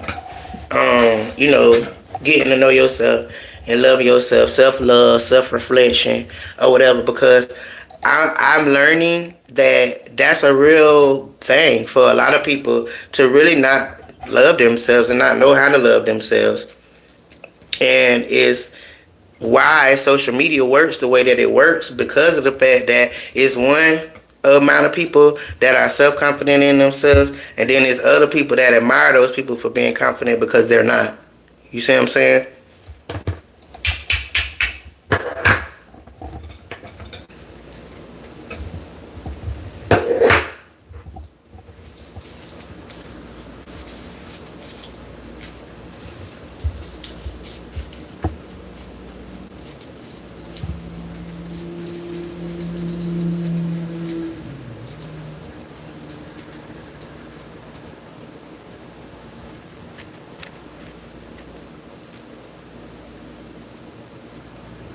Okay, baby. I thought that was you. I knew that. I knew that name looked familiar. Did you win the lottery? I thought you had done one of them lottery and done ran off on our ass. You know how y'all do. Get the little numbers and run off on the plug. Oh shit. What you say, Rachel?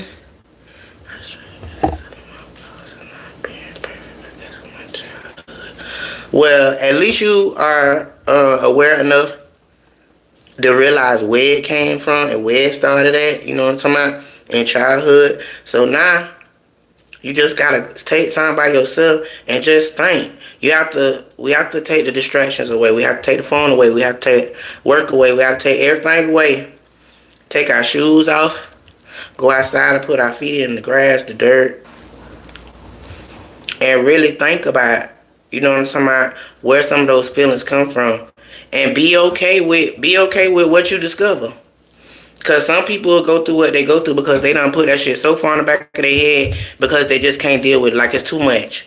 And so it's bad though. But it's still affecting you every day by the way you act and the way you treat people and how you do stuff. So you gotta be able to deal with that stuff. Like just get it out. And then, like I said, it's better to do it by yourself, because if you're a person that's really not got a lot of self-esteem or whatever, you don't want to go through that in front of other people, because why? You don't want to be judged, even if it's somebody you sleeping with. You don't want them to see a side of you that you ain't showed them or that you ain't told them about. You don't want them to know about whatever that you ain't showed them or taught them or told them about. So being by yourself is the best thing to heal yourself, unless you have a person that could come into your life, understand where you at, understand what it is you got going on, willing to help you with it, willing to stand by you through it, then you good.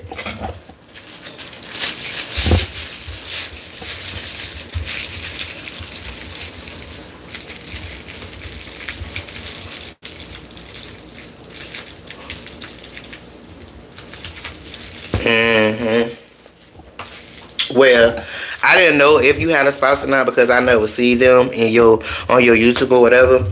But now that I know that you have a spouse, then it is your duty. It is your duty to make him aware of some of the things that you said to me, and to make him understand how important it is for you to have time alone, and for you to just go and be able to be you. I don't know what your name is, but just be able to go and be you, spend time with you, do the things that you like without, having to be a mom. And the fact that you have another spouse in the house, then you should be able to do that.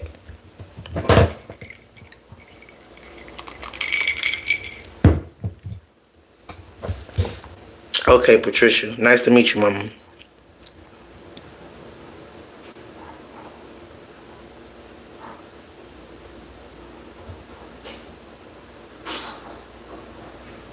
But Rachel, why do you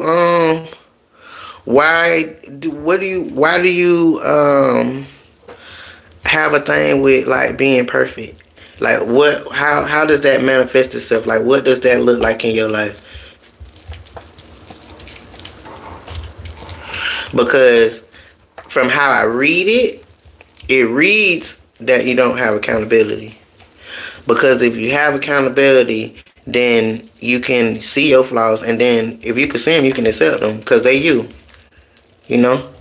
Until you change how you are, then what comes with you is what comes with you. Period. So hopefully I read that right. If I didn't, you could correct me.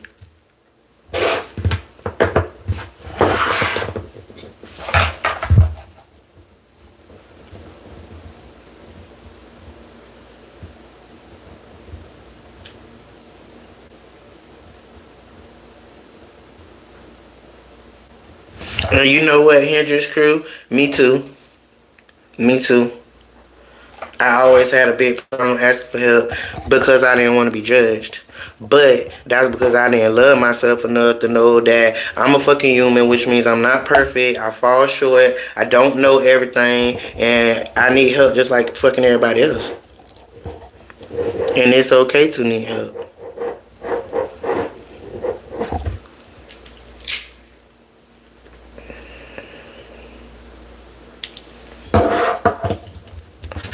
Exactly, Rachel. It is. And I learned that. I learned that it's definitely important to do for yourself when you in a relationship. Definitely, because when you don't, that's how it becomes like y'all is one person. What both of y'all becomes one person. So if it split and you go your separate way and they go your separate way, you know how long it's gonna take you before you get back to yourself. Like you're gonna feel all over the place because this part that you're so used to is now missing and you don't know how to conduct yourself. But if you kept yourself while you in it, you didn't lose yourself. Then if y'all do go y'all separate ways, it's gonna hurt. You gonna cry, whatever. I'm not saying that, but I'm just saying like once you done got over that, then you can just keep it pushing. Like you know what I'm saying. You don't have to look to try to go back to them. It all depending on what y'all broke up for, but you don't have to look to go back to them because you know you're so used to them or you know they y'all so tied up together whatever. I gotta have them. You don't gotta have nobody but yourself because can't nobody but yourself fit in your one casket. They don't do double caskets. I ain't never seen that before.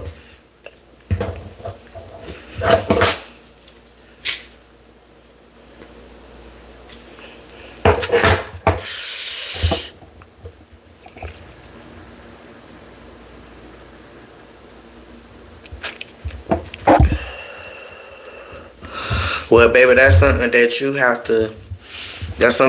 to deal with on the inside of you. You have to really dig inside of you and figure out where that happened at, where that came at. I would assume that it probably happened in childhood, somewhere along the line where you know you did ask for help and you needed help and they didn't give it to you, or they made you feel like that's not what you're supposed to be, how you're supposed to move, or what you're supposed to do. So as a child, we cope. We don't deal. We just cope. We do whatever we got to do to just deal with it and keep pushing. And a lot of times, what we cope is just not deal with it. Just not ever do that again. I don't want that feeling again, so I'm not doing that again.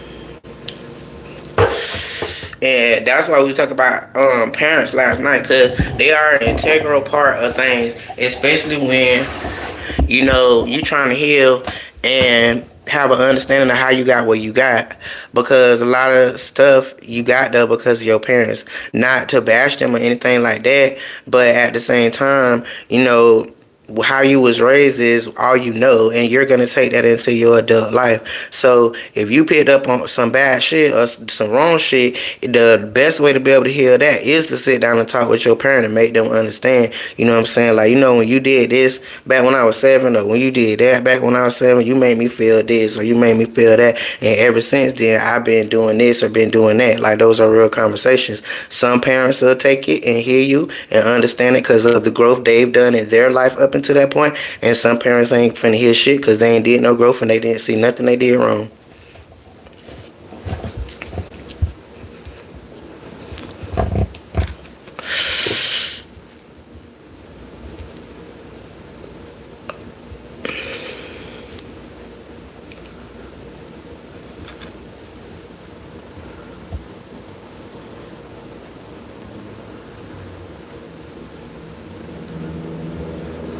But you know, when you dealing with parents that is not here anymore, the best thing what you could do is you could either go to the beach and put your feet in the dirt or whatever, and have that conversation with them.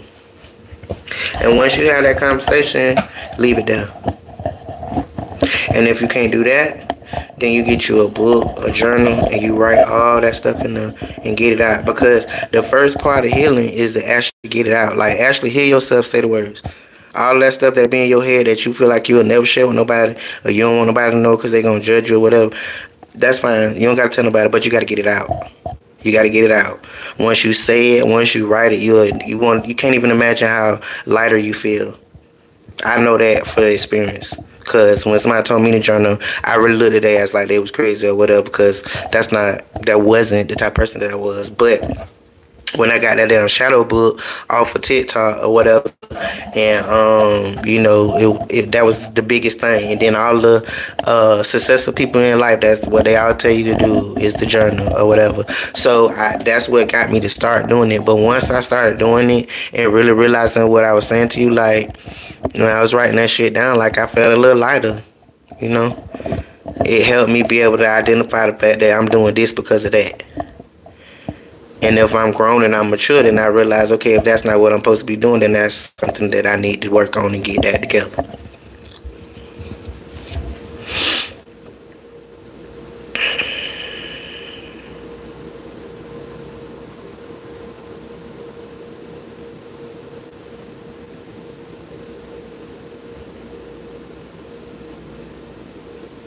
Yeah, I had got it off of TikTok when it was going viral, whatever. But when I first got it, I didn't use it at first because I read the first couple of pages or whatever, and just reading the first couple pages had done triggered me, and I wasn't at the level of healing that I'm at now. So, I ain't do it then. I think I might have had it about 7 or 8 months, and then I started using it after I started journaling because the shadow book is real. It prompts you. It prompts you really well. It kind of do like how I do. Get on here and ask y'all questions and shit like that. That just kind of bring stuff out. That's what the book do. But then, it's in the comforts and the privacy of yourself, which it will help you be able to get that stuff out that you don't talk about. And I love all y'all, and I hope y'all all heal from the things that you don't talk about.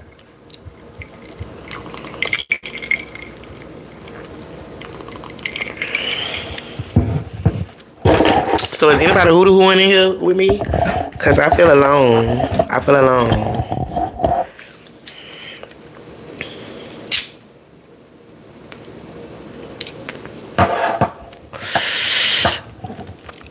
Patricia, you still in here? Or did I run you off? I got too deep. You welcome, Rachel. Anytime, baby. That's what I'm here for.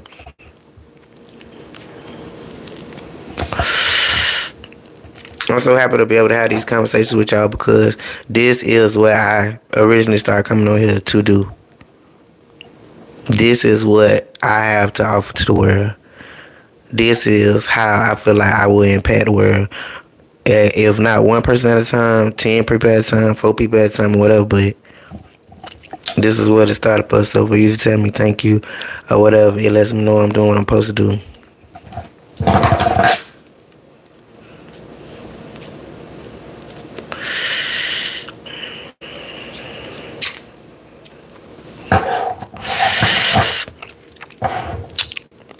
So who else in here? I know Rachel, you in here. Patricia, you in here. Who else in here? King, you still in here? Keela Key, you still in here?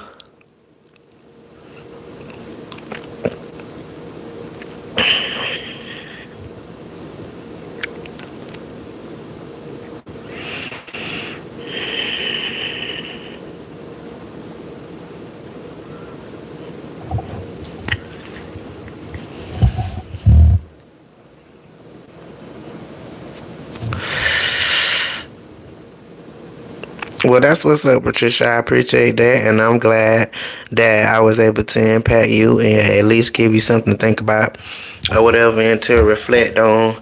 Like I told Rachel, then that lets me know that I done steered myself on back on course. Because you was in here when I was talking about me getting off course or whatever the case might be, and me kind of turning into a whole entertainment sort of thing. But I realized that I was only attracting those type of people that just is on here to be entertained, and that's not all that I got going on. Like, I would like to entertain, elevate, and educate y'all. You know what I'm saying? And I have the ability to do all three. So I need to be able to tap into all three and not just be coming on here just on some entertainment shit.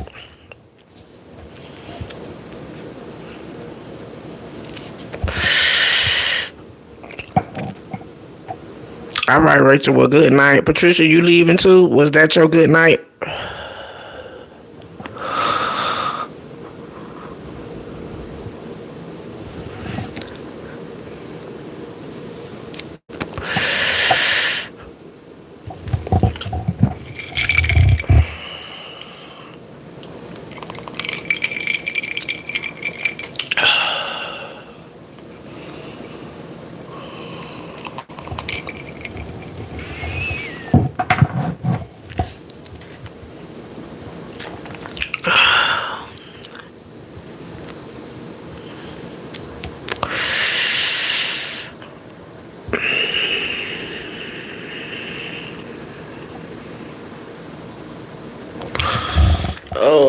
Dang this thing. Itching my ear. Mm-mm-mm-mm.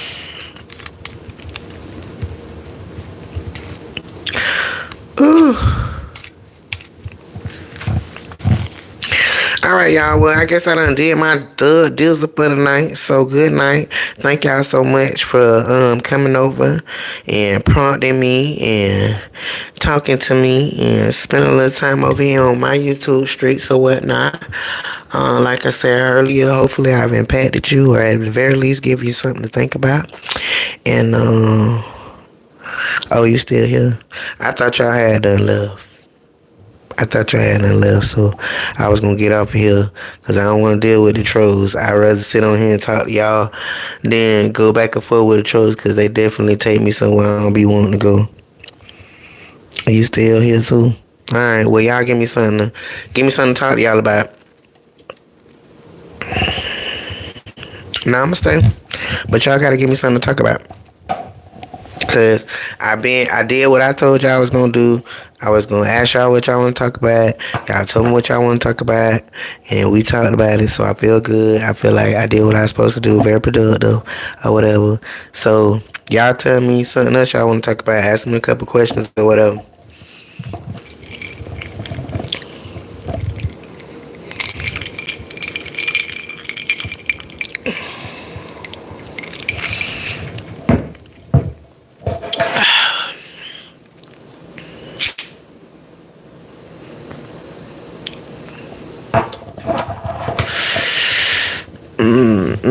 How that pumpkin spice stuff is over there, mom? Oh Lord, I think I need to get me some more some other kind of like allergy stuff. Cause now that the reaction is over, sorta, it's still like it's in my blood or something. Cause I be itchy. It's weird as fuck. But I started taking medicine for that at least about a week ago. So maybe that's why. I don't know. But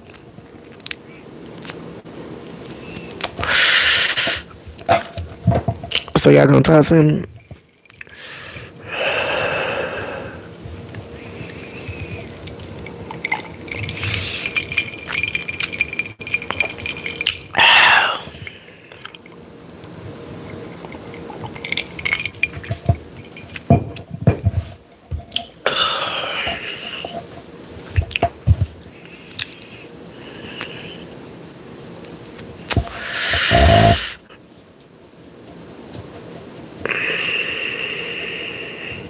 Now how you gonna tell me this don't go, but you ain't gonna talk to me? How that work?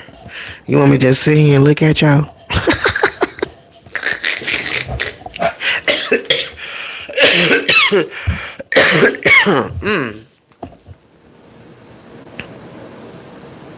Girl, I don't know. I don't know about that movie. I don't know what they was trying to do or whatever. Keely Key, did you see the Deliverance yet on Netflix? Hey man, listen. When that lady said that shit, I was like, hold on. I know I ain't hear that. I had to rewind that bitch. She talking about, I can smell your nappy pussy. I was like, oh Lord.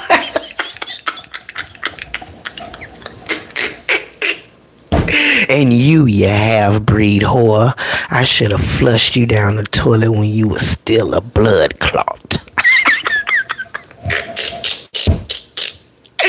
Hey, Lee Daniels went in. You understand me? He went in. First and foremost, he went in because why the fuck is Glenn Close playing that lady? Like, why? The lady was black. So I don't even understand. I'm trying to dissect it in the way that only I do to understand his point and purpose to make it a white lady instead of a black lady because it's a black people story. But the only thing I could come up with is that he done that to rile the people up so they could go tell a friend and tell a friend, and then he could run his strings up because people gonna go watch it so they can see what everybody else talk about. That's the only thing I come up with because it just I don't know.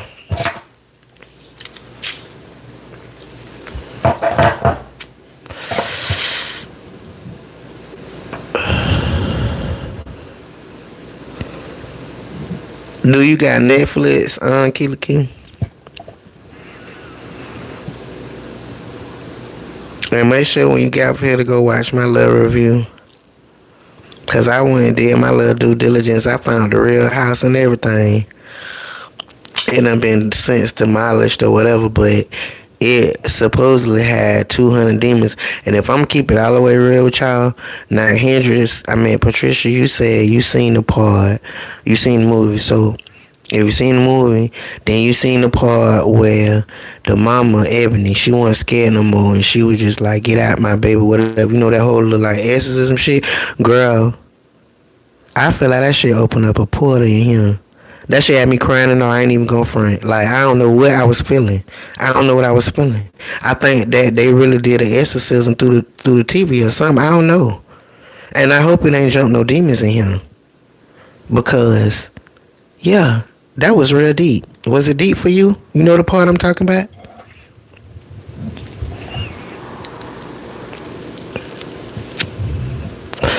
Yeah, I heard that they literally had a pastor on set. Like y'all over there playing.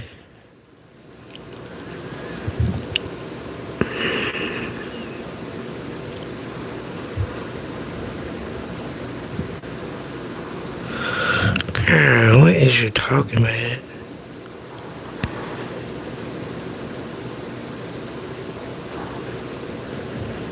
Yeah, cause it was deep, Keela Key, and the only reason why I watched it because I kept seeing it on my timeline. I really, didn't like do my due diligence to see what it was or whatever. Because the little thumbnail I seen had Monique on it, and I've been hearing that she was gonna do a new movie or whatever. So I'm thinking her look funny. No white people. I mean, I'm just keeping it real. Like so, I ain't know that it was a horror movie until I started watching that shit. That shit was crazy. Like, but I feel like Lee Daniels and Tyler Perry, they black people, so they done been through a lot of things that other black people done been. And I ain't going racist right now. I'm being prejudiced. I'm just saying what it is. They done lived in this black skin. They done been through it. They done been through whatever. So it's real hard, real easy for them to create storylines that we can relate to, so that they can do what the people that started movies and TV shows first started it for is to what's the word I'm looking for? What's the word I'm looking for? Condition through the storyline. You know what I'm saying? The shit, just like social media, you are drawn to shit that you relate to. So that's why when you see certain titles, you're gonna click on it because you relate to it. Everybody do it. Well, the same way they be tapping into that shit on social media, they be doing that shit with the movies too. So that's why I had said the last movie that Tyler Perry just did, The Voice in Black. He done literally been around Tia and that boy this whole time they done been married. He done picked up on what he done picked up on. They done talked about whatever they done talked about. But you're not gonna tell me he didn't make that movie based off of their life and what they went through, Tia and Corey or whatever. Because that's why that man was so easy to play that role. He played that role so diligently because he was playing himself. And he got paid the most he ever got paid because he was playing himself. And he literally let Tyler Perry exploit that story. Because I would have loved to be a fly on the wall when Tia first watched it. Because I'm very sure that Megan Good was Tia. I'm quite positive of that. And so when I be seeing that type of shit, it just, I don't know, it just take away from shit. Because me having an understanding of what you're doing, like, you're not just out here creating movies for us to just enjoy whatever, but you out here playing in our damn face type shit. You know what I mean? I don't like that.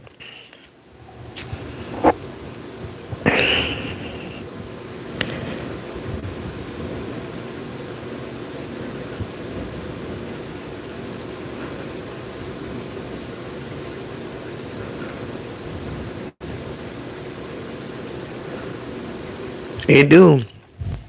Cause if y'all go look on my page, and I did a reel about divorcing black, and I did a reel about Corey and Tia. That particular reel did numbers. I seen 1 million views on that because it has like 4,000 comments. And baby, if you read them comments, you know that the world is doomed. You know that the world is doomed. But a lot of people understood what I was saying when I said what I just said, that Tyler Perry exploited that situation. And a lot of other people just see it as he's so relatable and blah, blah, blah, blah. Well, baby, ask yourself, well, how is he relatable? Why is he relatable? Because he exploiting our stuff. He exploiting what he know. Period.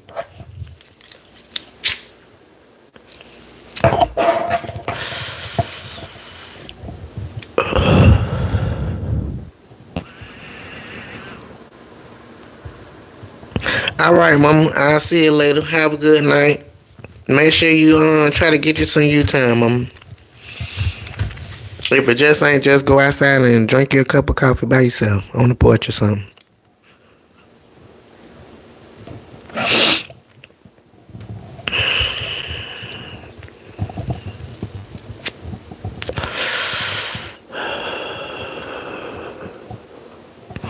You say you didn't see that one either, Keela Key? The one, Divorcing Black? It's on, what that's on? That's on Amazon Prime.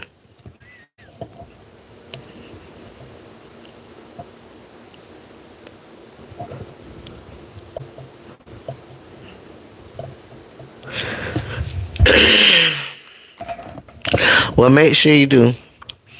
I was gonna wait on you to get y'all stuff together, but you see, I'm on radio lights at this point because my little light done died. It need to be charged or whatever. But yeah, you make sure. Oh shit, it came on, but I'm sure it's about to go dead. Um, but yeah, make sure you do and get that little stuff up off your chest. Get your little dollar store book and write all that stuff down, baby, and get it up out your head and off your heart.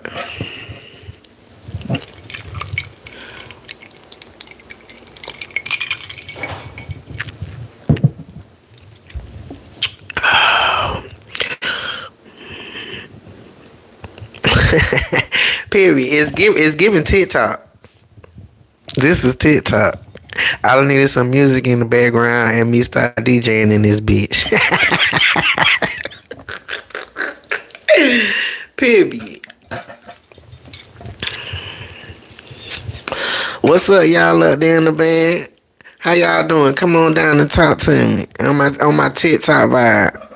I don't even got no light on, so you can't even see me. So you can say whatever you want to say.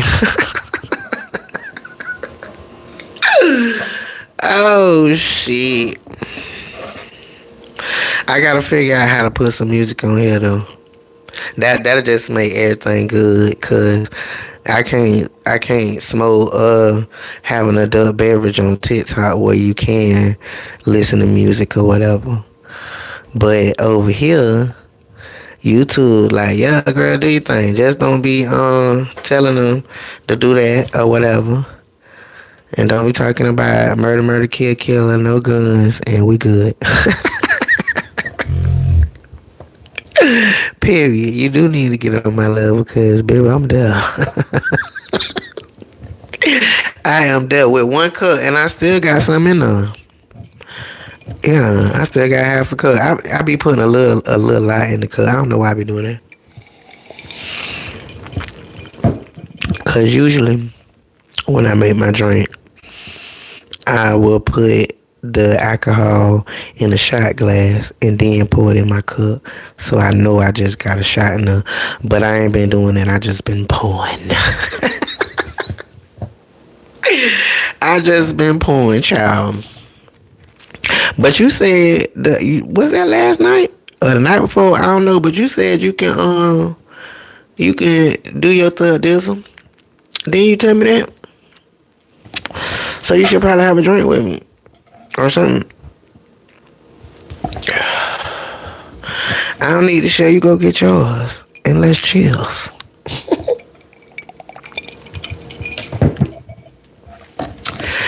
Oh Jesus, I feel good though.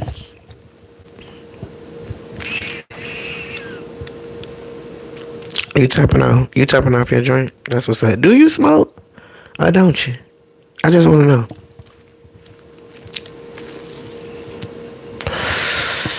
What's up, y'all up there in the van? Y'all done came into Radio Kitty. Smooth, quiet time. We just having quiet time in here. I might do a little ASMR or whatever. Nah, cause I don't know how to do that shit. Oh Lord. You said you can? Oh, so what you just be having you a couple of adult beverages here and there? What is your crutch, Keely Key? Like, what's your crutch? And don't tell me you ain't got no crutch, because everybody got a crutch. I got 3 crutches. One in my cup, one in my hand, and one in the ashtray.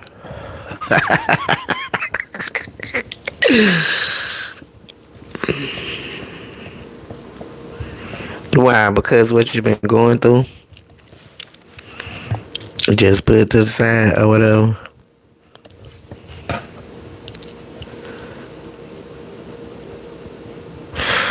What is good with you, Stevie? Where you been at, baby? Radio Kitty just in here chilling. My little light of mine don't shine no more right now. So I'm giving y'all TikTok vibe. So what not? What you think?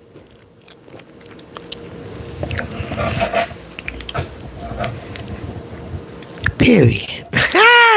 Why don't I start a little ASMR or whatever? Y'all think I got a radio voice though? For real? I had somebody reach out and wanted me to do a voiceover for their little radio station. They wanted me to come up with like a little jingle. You know how I be telling y'all I am unapologetically Carmen? Like they wanted me to come up with some shit like that for their little radio station to play in the beginning and then something to play at the end. I told y'all that Fiverr should be it or whatever. They hit me up over there. But the lady be she be promoting churches and stuff, and she looked like a church lady or whatever. So I had to send her back like, is you sure that your target audience is gonna align with me?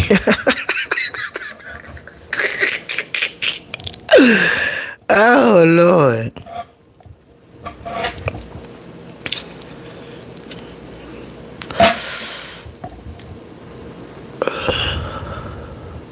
But she was like, nah, you cool. Like, I like your style, I like your vibe, and I just want you to be able to do it. And she ain't want to pay.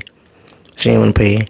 When I went to go do my due diligence on what people really be getting paid for voiceovers and shit like that, especially shit that you finna use over and over again and promote and all that type of shit, then I need to get mines on the top. Like, you don't get me to do that for $200 and then you go on to make all these streams and all this other money because I'm on there. Like we moving in a whole nother world now. Well, the type of value that you bring, people not used to that. So they be looking crazy when you be wanting to get paid for your value or whatever. But I'm quite astute in that area when it comes to that and my value. You know what I'm talking about? Like, if I do that for you and you only gave me $100 and you go on to make $20,000, well, who was the dummy? Me.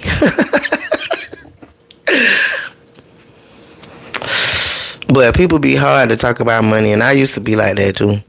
You know, I used to have a thing around money or whatever, limited release and all that type of shit. So, you know, it used to be hard for me to price my stuff and, you know, talk about money with people and shit. But not no more. But y'all know my value. It's hard out here in these streets. Listen, this is how much it is. And if you don't want it, then you're not my target audience and I'll find somebody else. Because I've been learned a long time ago, all money ain't good money. And when you drop your value just to meet somebody where they at, then they ain't got no respect for what you got going on. You gonna have two type of customers. One that's gonna ask you to for a discount, and you gonna have the other one that's gonna be like, well, where you want me to send it at? Period.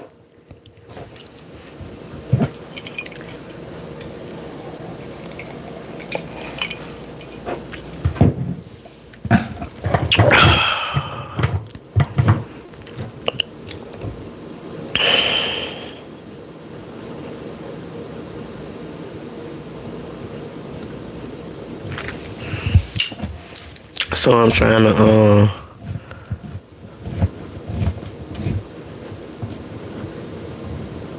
but that's what I'm saying though, Steve. She ain't what else would she need? Once she already got it and she using it on a radio station every day or whatever, then if I give it to her for free, she won. If I give it to her for a little bit, she still won.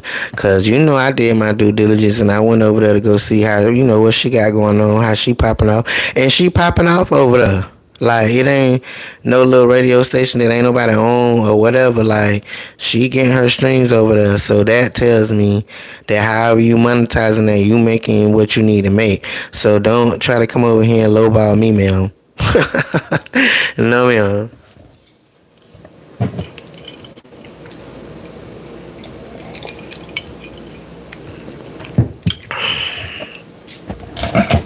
Well, I already got a pre-written contract for most of the things that I can be able to do. That I just shoot an email because I'm not gonna haggle with you about money. And in the contract it say what it is, and if you want to do it, you sign it, send it back, and send my money. And if not, then I don't want to talk no more. Cause usually, if you don't do that, that means you want to hack on the price, and I'm busy. I don't have time to hack on the price.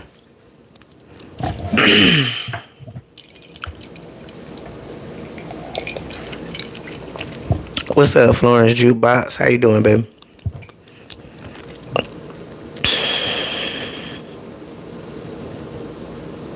Yeah, all of that too. All of that too. But at the end of the day, I just want to get what I'm supposed to get. Like that's it, and that's all. I don't want to get lowball or none of that. Like because I'm gonna be mad as fuck if I lowball myself by charging you this little bit of ass money, and then I see you go make all of this shit off of what I helped you do. That's gonna piss me off because that's what's going on in this creator economy, because people don't really understand. Their mind ain't like switched over to like shit is different, you know what I'm saying? And the people mind that have switched over that shit is different, they gonna get over until you realize like shit is different.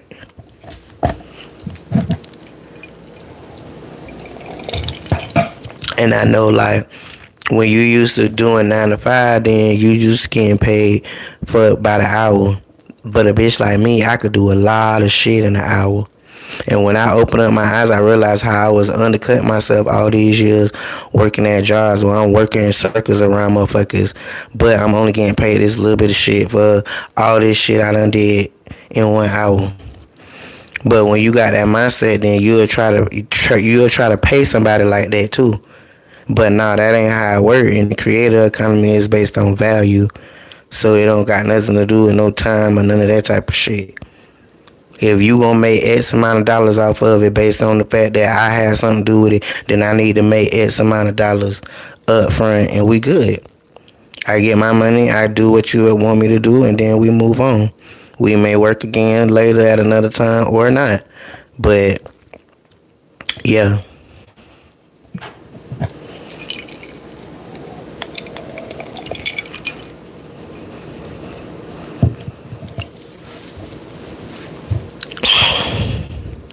My day was good, baby. Thank you so much for asking. I had a great day. It was productive. And how about yours?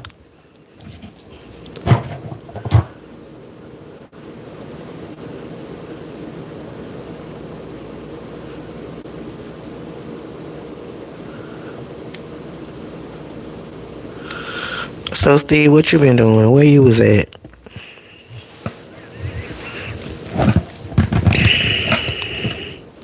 But at the end of the day, like, that was one of the things that I didn't know nothing about because I just literally got on here with y'all with a microphone type shit.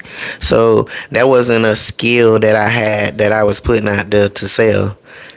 This is just somebody that had done ran across me and sent me a message over there on Fiverr about that.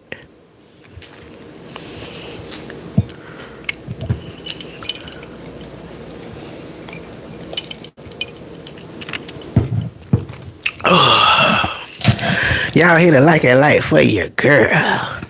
Old Radio Kitty in here giving y'all radio vibes. I wish I could get on the ones and twos, period. You two say hell no.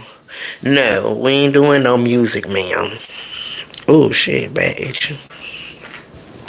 I'm about to hit this joint one more time, and then I'm finna go and be at my adieus.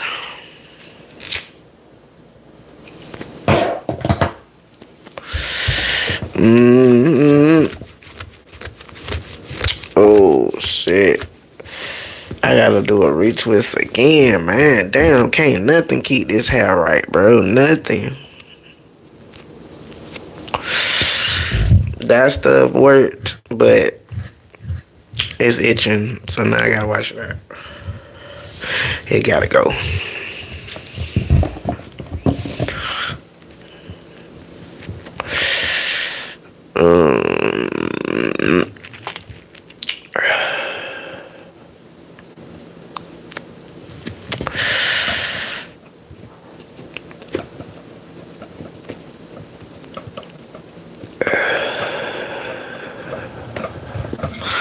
All right, y'all.